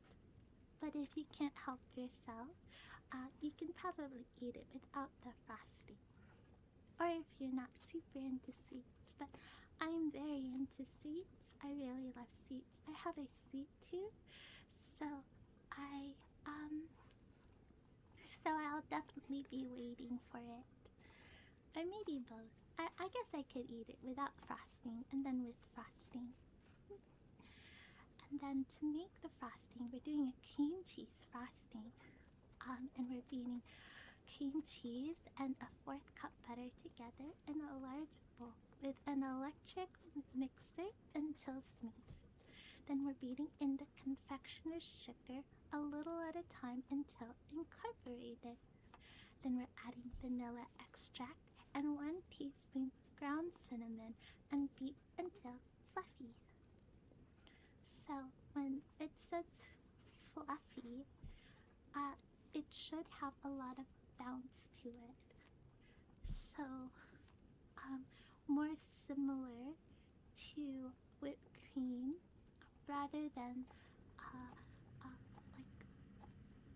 pre-packaged frosting, which has a harder texture to it. So you're trying to find a texture that is right in the middle.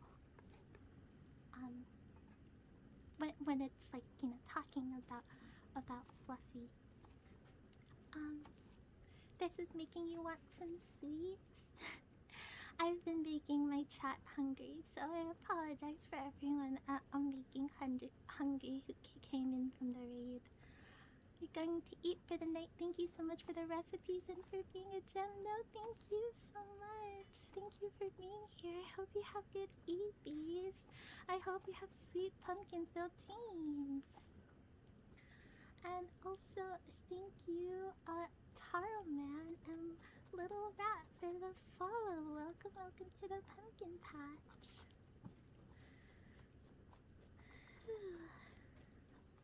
Some ice cream. That sounds yummy.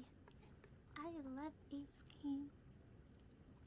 And now we're gonna frost the cooled cupcakes with cream cheese frosting. When it comes to frosting cupcakes, if you are putting it in a piping bag, such as the one shown, you could also make your own piping bag if you don't have one. So you will take like a huge Ziploc bag and cut a snip, just a little snip of the corner in order to have your frosting come out if you want it a little bit more controlled like that. Put all of the frosting in and push it straight all towards the bottom, and you can do it that way, but it's not going to give you the pattern that you see here. You're going to be needing a specific tip for that, but you could also get piping tips of different sizes and different decorations in order to have it come out differently. And so you can just buy those piping tips and not the piping bag itself and make it at home.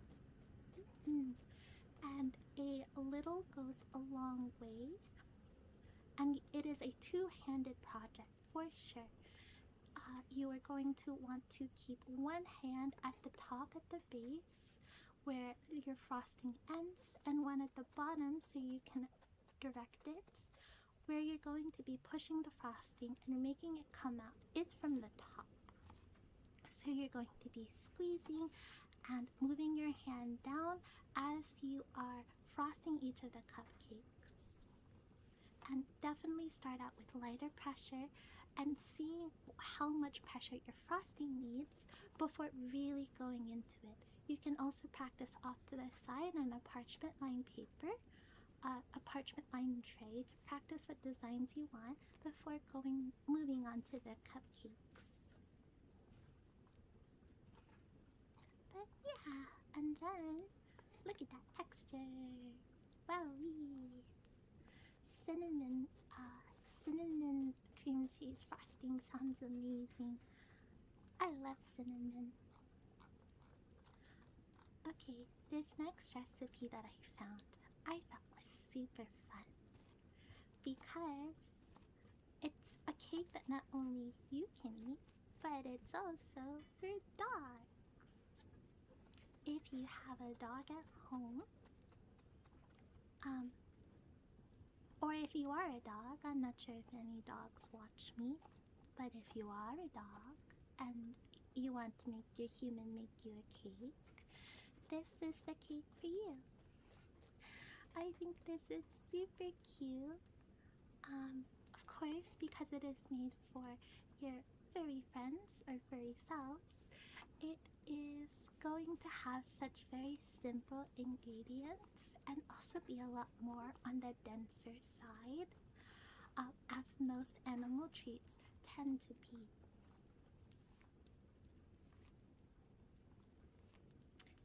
So, let us see.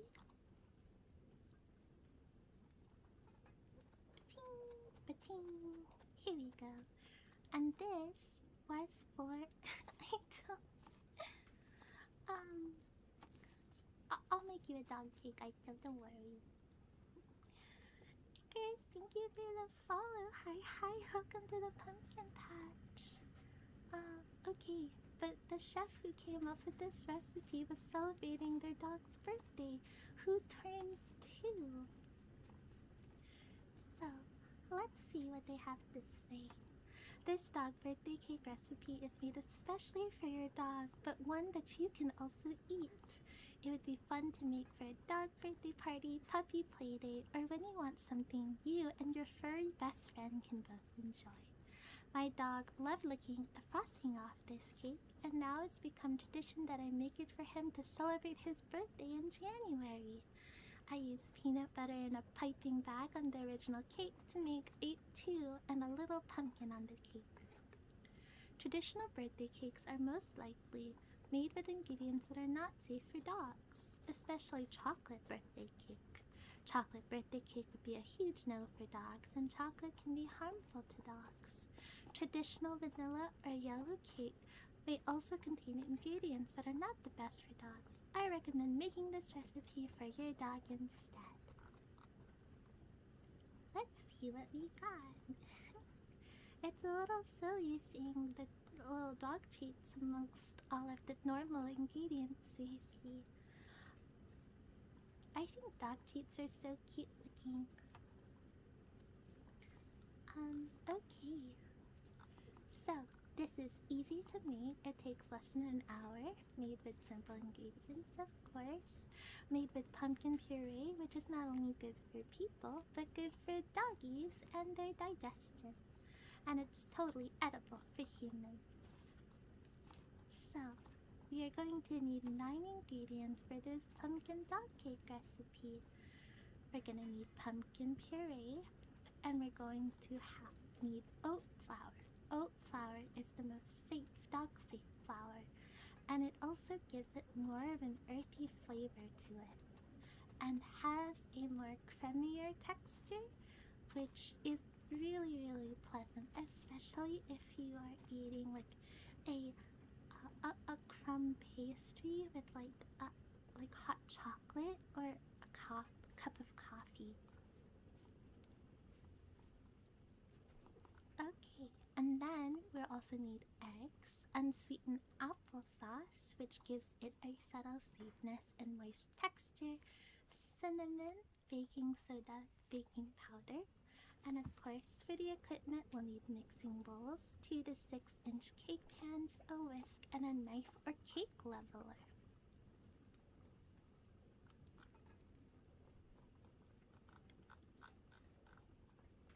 And because we can also be using... So, some people, when it comes to treats for dogs, usually will use yogurt if they're baking treats or creating treats that are like already prepared to eat. And they are generally safe for dogs to eat. But as the author says, some yogurts do contain a lot of added sugar and artificial sweeteners that aren't really good for dogs. So those are a lot of the typical yogurts you see at grocery stores, and the pricier yogurts are going to be the ones that are a lot more safer for your doggy friends. So, if you are going to be using yogurt, you're going to want to make sure that it is as sugar-free as possible and as plain as possible as well. And when it also comes to peanut butter, be careful with how much peanut butter you give your dog, and also try to make sure that you have the most organic peanut butter or simple peanut butter that you can find, because some ingredients in some of the more modern peanut butters aren't going to be the good for your little friends. But pumpkin puree and such are fantastic for them. Look at, oh, look at the puppy. Amazing. Alright, let's get into the official recipe now. Ingredients for the cake. We have 1.5 cups of oat flour, a half teaspoon of cinnamon, a teaspoon of baking soda, half a teaspoon of baking powder, 3/4 cup pumpkin puree, 2 eggs, a half cup of unsweetened applesauce, 1/4 cup of creamy unsweetened peanut butter, And then for the peanut butter yogurt frosting, a cup of plain unsweetened 0% yogurt, half a cup of unsweetened creamy peanut butter, and your dog's favorite treats for garnish. We're going to be preheating the oven to 350 degrees, greasing and flouring a 2 6-inch round cake pans, and setting that aside for now. In a medium bowl, we're whisking together oat flour, baking soda, baking powder, and cinnamon, and setting aside. Gently whisk together the pumpkin, applesauce, eggs, and peanut butter until well combined. Add in the flour ingredients and mix with a wooden spoon to combine. Divide batter evenly between the two prepared pans and bake 30 to 35 minutes or until a toothpick inserted in the center comes out clean. Cool in pan for 10 minutes, then invert cakes into a wire rack to cool completely. Use a cake leveler or knife to cut the top off of one of the cakes. Spread a thin layer of yogurt on top of that layer and place the other layer on top. In a small bowl with a spoon, mix the rest of the yogurt and the peanut butter. Use a small spatula to frost a thin layer of it around the entire cake. Garnish with extra peanut butter or dog treats and enjoy! I love it. I think it's really cute. I don't really see too many recipes like that. So, that's cute. I like that. I like when people are a little extra with their furry friends. It's such a privilege. It's such a privilege and a joy to see people really love the things that they take care of, such as pets.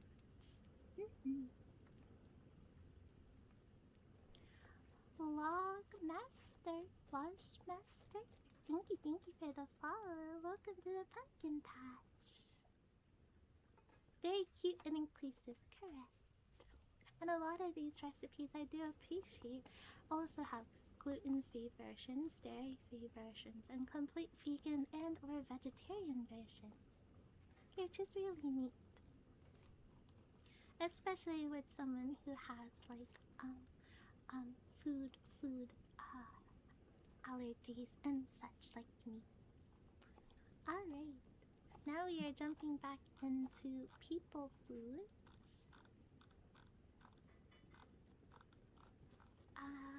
With our next recipe that I am reading, which are pumpkin pancakes. Let's see. Pumpkin pancakes edition, optional twists that you can include. I love optional twists. I love twists.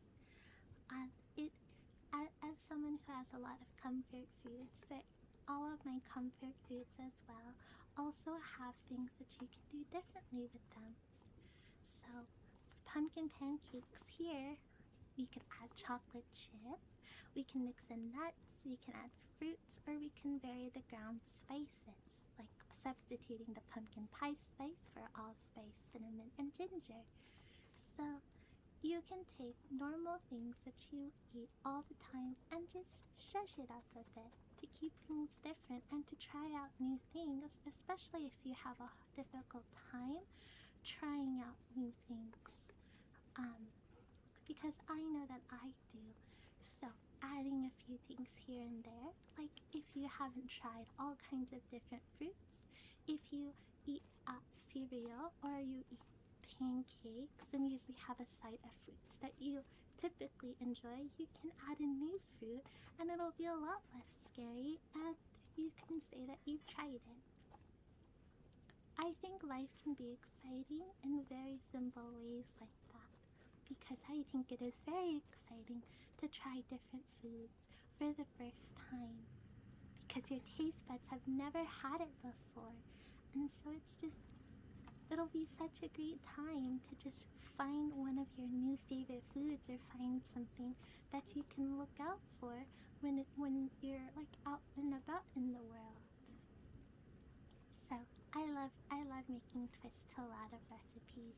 It opens up a lot of doors for for me and for other people who have a difficult time when it comes to trying new things. Okay. And we can serve the pumpkin pancakes with maple syrup, whipped cream, chopped butter, or homemade apple butter. I've never tried apple butter. I wonder if it's good. Or you can serve with crispy bacon or sausage on the side for a satisfying sweet and savory brunch. Mmm, I very much enjoy the mixing of flavors. So sweet and savory are probably one of my favorite flavor combinations. Can you freeze pumpkin pancakes? Yes, you can freeze pumpkin pancakes. Flash freeze them on a baking sheet, then transfer them to a freezer bag labeled with a date. Freeze for 2 months, reheat in the toaster, in the microwave, or in the oven. Alright, let's get into it. Apple butter is really good, especially on a toasted bagel. Mmm. I can't wait until fall. I'm gonna have so many fall flavored things. I'm very much not a fan of this heat. I wish the heat would stop already. Okay, let's see. Alright, we have 1.5 cups of milk, 1 cup of pumpkin puree, 1 large egg, 2 tablespoons of vegetable oil, 2 tablespoons of vinegar, 2 cups of all-purpose flour, 3 tablespoons of brown sugar, 2 teaspoons of baking powder, 1 teaspoon of baking soda, 1 teaspoon of ground allspice, 1 teaspoon of ground cinnamon, and a half teaspoon of ground ginger, a half teaspoon of salt, and cooking spray as needed. Cooking spray is very good for if you have trouble when it comes to eyeing things in the kitchen.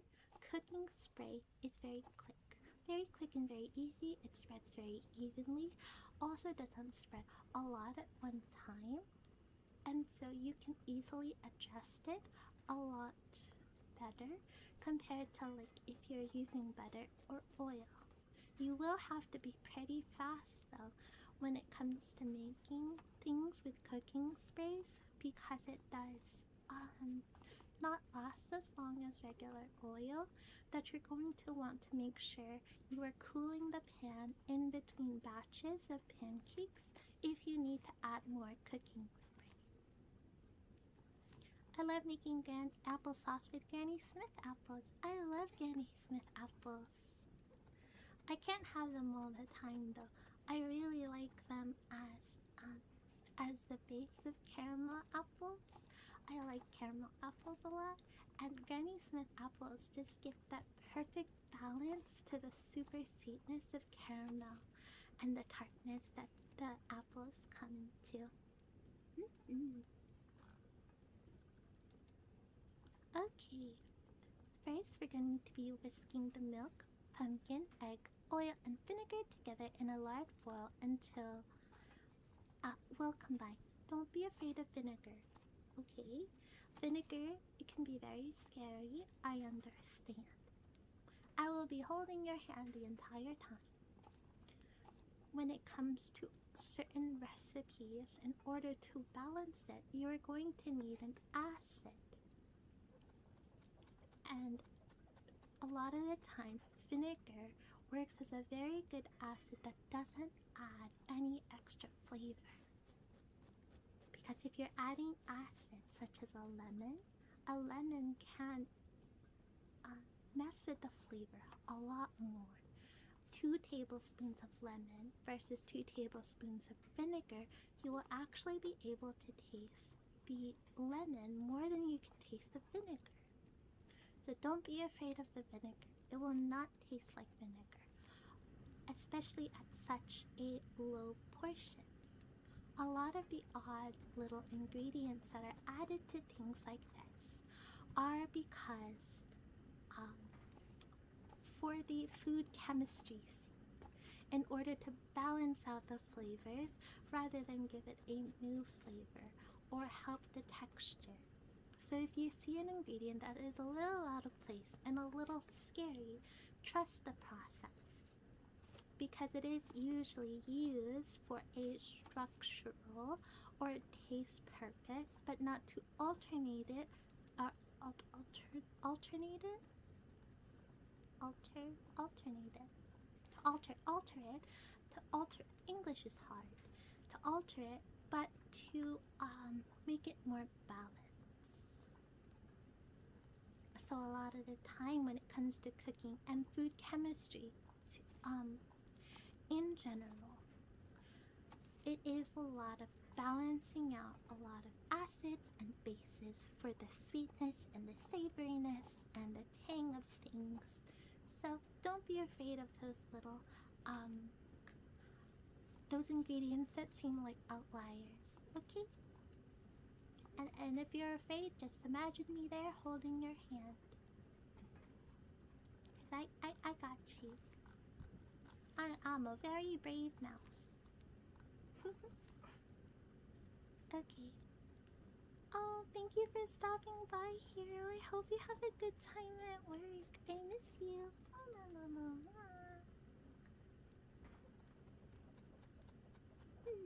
It's kind of nuts to me that Hero is going to work since it's so late for me. Okay. Now, we're going to be spraying a griddle or a skillet with cooking spray. Heat over medium-high heat. Pour 3 to 4 tablespoons of batter for each pancake onto the griddle and flatten slightly. The difference between a griddle or a skillet is going to be the cooking time, as well as how even it cooks, and the texture that is outside of the pancakes specifically. I found that if you're using a griddle, you're going to have more of a crust on your pancakes, as it gets a lot hotter than a typical skillet, and will also cook a lot faster, and it will cook a lot more evenly as well. So if you are really looking to cook a lot more, I wouldn't say professionally, but if you are looking towards upping your skills in the kitchen, I do recommend using something like that, like a very heavy product such as that, like a griddle or even an iron skillet and such. And then we're cooking until small bubbles form on the surface and edges look set. 2 to 3 minutes. You're going to know that your pancakes are ready to be flipped if you can get your spatula fully underneath it. You are going to have to be patient though, because a lot of the time people ruin their pancakes by not letting it sit enough.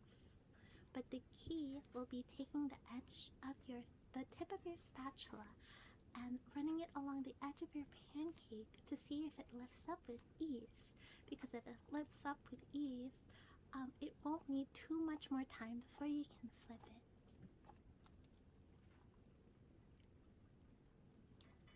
And then we're flipping until golden, about 2 minutes more, and repeating with the remaining batter. I like the size of them. I can't have too many pancakes on my own, but I really like mini pancakes. Oh, and see, in the cook's note, you can replace the vinegar with lemon juice if preferred, but you will taste more of the lemon than you will the vinegar. As a heads up, you'll taste a little bit of that kick. So if you don't want any taste of lemon juice, absolutely go with the vinegar. But if vinegar is too scary and you don't mind lemon juice, then you can go with lemon juice. Alright, another sweet recipe. We've had crumble cake, we've had pumpkin bars, now we have pumpkin pie crumble bars. Oh, and we've had pumpkin pie. So it's 3 desserts in one. Isn't that exciting? Simple ingredients including pumpkin puree and fall spices. Ah, and look at the layers of each one. We have the crust, and we have a more of a chewier layer, we have a more of a cakier layer, and then we have that really, really like nice texture of crumbs on top.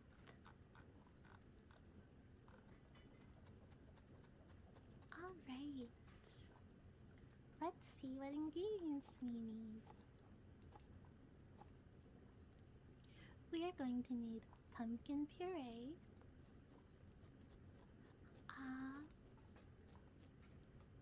yes, pumpkin puree, butter, whole wheat pastry flour.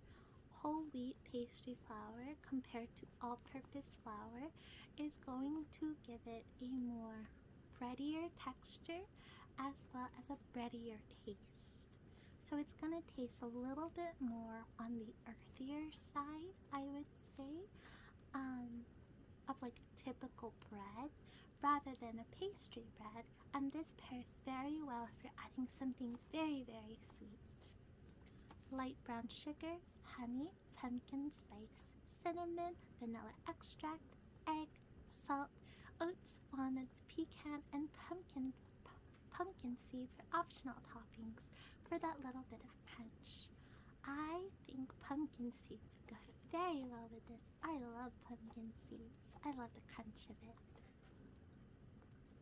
And for materials, we'll need an 8x8 baking pan, mixing bowl, parchment paper, cooking spray, and a stand or hand mixer.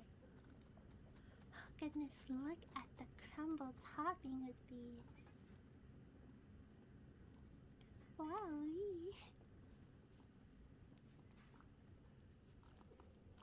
Alright. And now how to make it. Nothing fancy is required. Apparently. So we are preheating and softening. So preheat the oven and soften the butter. To soften the butter, I place it on a small plate on top of my oven near the warmest spot, and then get your pan ready with cooking spray and parchment paper. That is so smart. I have never thought about doing that. To soften the butter as the oven is preheating. That's brilliant. Usually I just make sure to take out my butter and let it soften through room temperature, because trying to soften the butter in a microwave really scares me because it makes really loud noises. And I startle very easily with loud noises, so I try to minimize the amount of loud noises that can usually happen in the kitchen, and not microwaving butter is one of them. Combine and press. Once your butter has softened, whisk together the ingredients for the crumble. Mix in your butter. You can totally use your hands for this part. When it comes to crumbles and such, the texture, it's not going to be like dough. It's not going to behave very well. It is a very bratty dough. So using your hands and actually being very hands-on with this dough is going to help it combine and also give it a rougher texture that will help to add that really delightful crumble. Reserve about half a cup of the dough for the crumble on top and press the rest into the bottom of the pan, forming the crust. Mix together and pour. Mix together the ingredients for the pumpkin pie filling and pour it over the crust. Crumble on top and bake. Use the rest of the dough for the crumble on top, adding in any walnuts, pumpkin seeds, pecans, or oats you want to use. Bake, let cool, cut, and enjoy. Red Dog, thank you for the follow. Welcome to the pumpkin patch. Wowie. Alright. Okay, I have... So you all can't see the total amount of pages I turned into PDFs, but I took the time to put together 124 pages of recipes, and I got through a lot more than I thought. I got more than halfway. I got through 76 pages. So I think I'm going to make this into another stream for later. Because I really like doing this. But my throat is giving out, and I'm gonna be really honest that I'm gonna be really honest, but like my nerves are a little fried. But I streamed a lot longer than I usually do when it comes to these things. But I was having a really good time. So I think if it's okay, I'm going to stop here. I will make sure to be posting the recipes that I have read so far in the Discord server. And I will be saving these for another ASMR stream because I really like doing this a lot, and it was very fun to put forth my cooking wisdom. But again, I'm not a professional chef or baker. I am very much a home cook and home baker. Um, and I really hope to try these recipes on my own. And I would love to see if any of you end up trying the recipes as well. But yeah, okay. So yes, I will be doing this again. Not as a sub goal reward or anything. I do fully plan to just do this again. My current sub goal is beating the Pokédex, and I think that is a good enough sub goal as it is, as well as getting through all of these recipes as well. But thank you so much, everyone, for being here. Today was a fantastic stream. I really appreciate you all being here and spending your Friday with me. If it is still Friday for you, but regardless, spending the weekend with me. Well done to making it to the weekend. I am very proud of you. Let's see, on Sunday I will be at 2 p.m. Wrong, 12 p.m. PST mouse time. I will be playing A Little to the Left, Seeing Stars DLC. Wednesday we are finishing up Pokemon Scarlet. Friday, maybe doing more of this or reading through the Doki Doki Literature Club side stories for ASMR. And yes, I think that is all that I really know. I think I might want to do some achievement hunting next Sunday for a Just Chatting stream. So that's all the stuff that is happening and coming up for the channel. And yeah, I think that's it. I am very happy. I'm really happy with everything that has occurred today. Thank you again so much, everyone, for being here.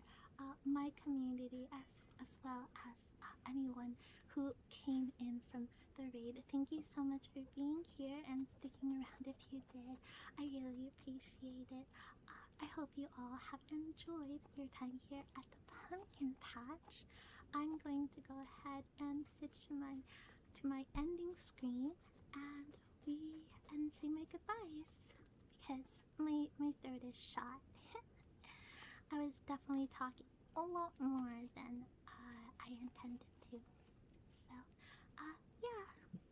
And I also need to kind of calm down. That my community knows that I'm a very nervous mouse, and I scare very easily. So, I'll need to calm down from that raid, and greeting so many people.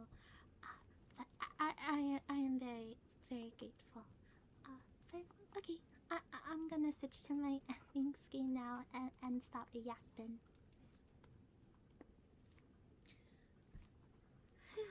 Okie dokie, artichoke. What a stream! Again, thank you all for being here. I can't thank you enough.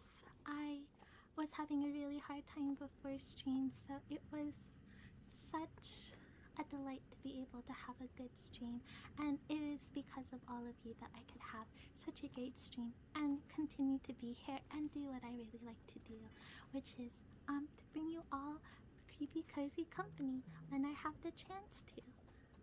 With that, that is all for today with Mimzy May. I hope to see you at the pumpkin patch soon, okay? Please make sure to take this time after stream to drink water, uh, to eat, to get your stretches in, and of course, be kind to yourselves. Have a good rest of your time zone, and I will see you all very, very soon. So, yeah. Bye bye. Shane.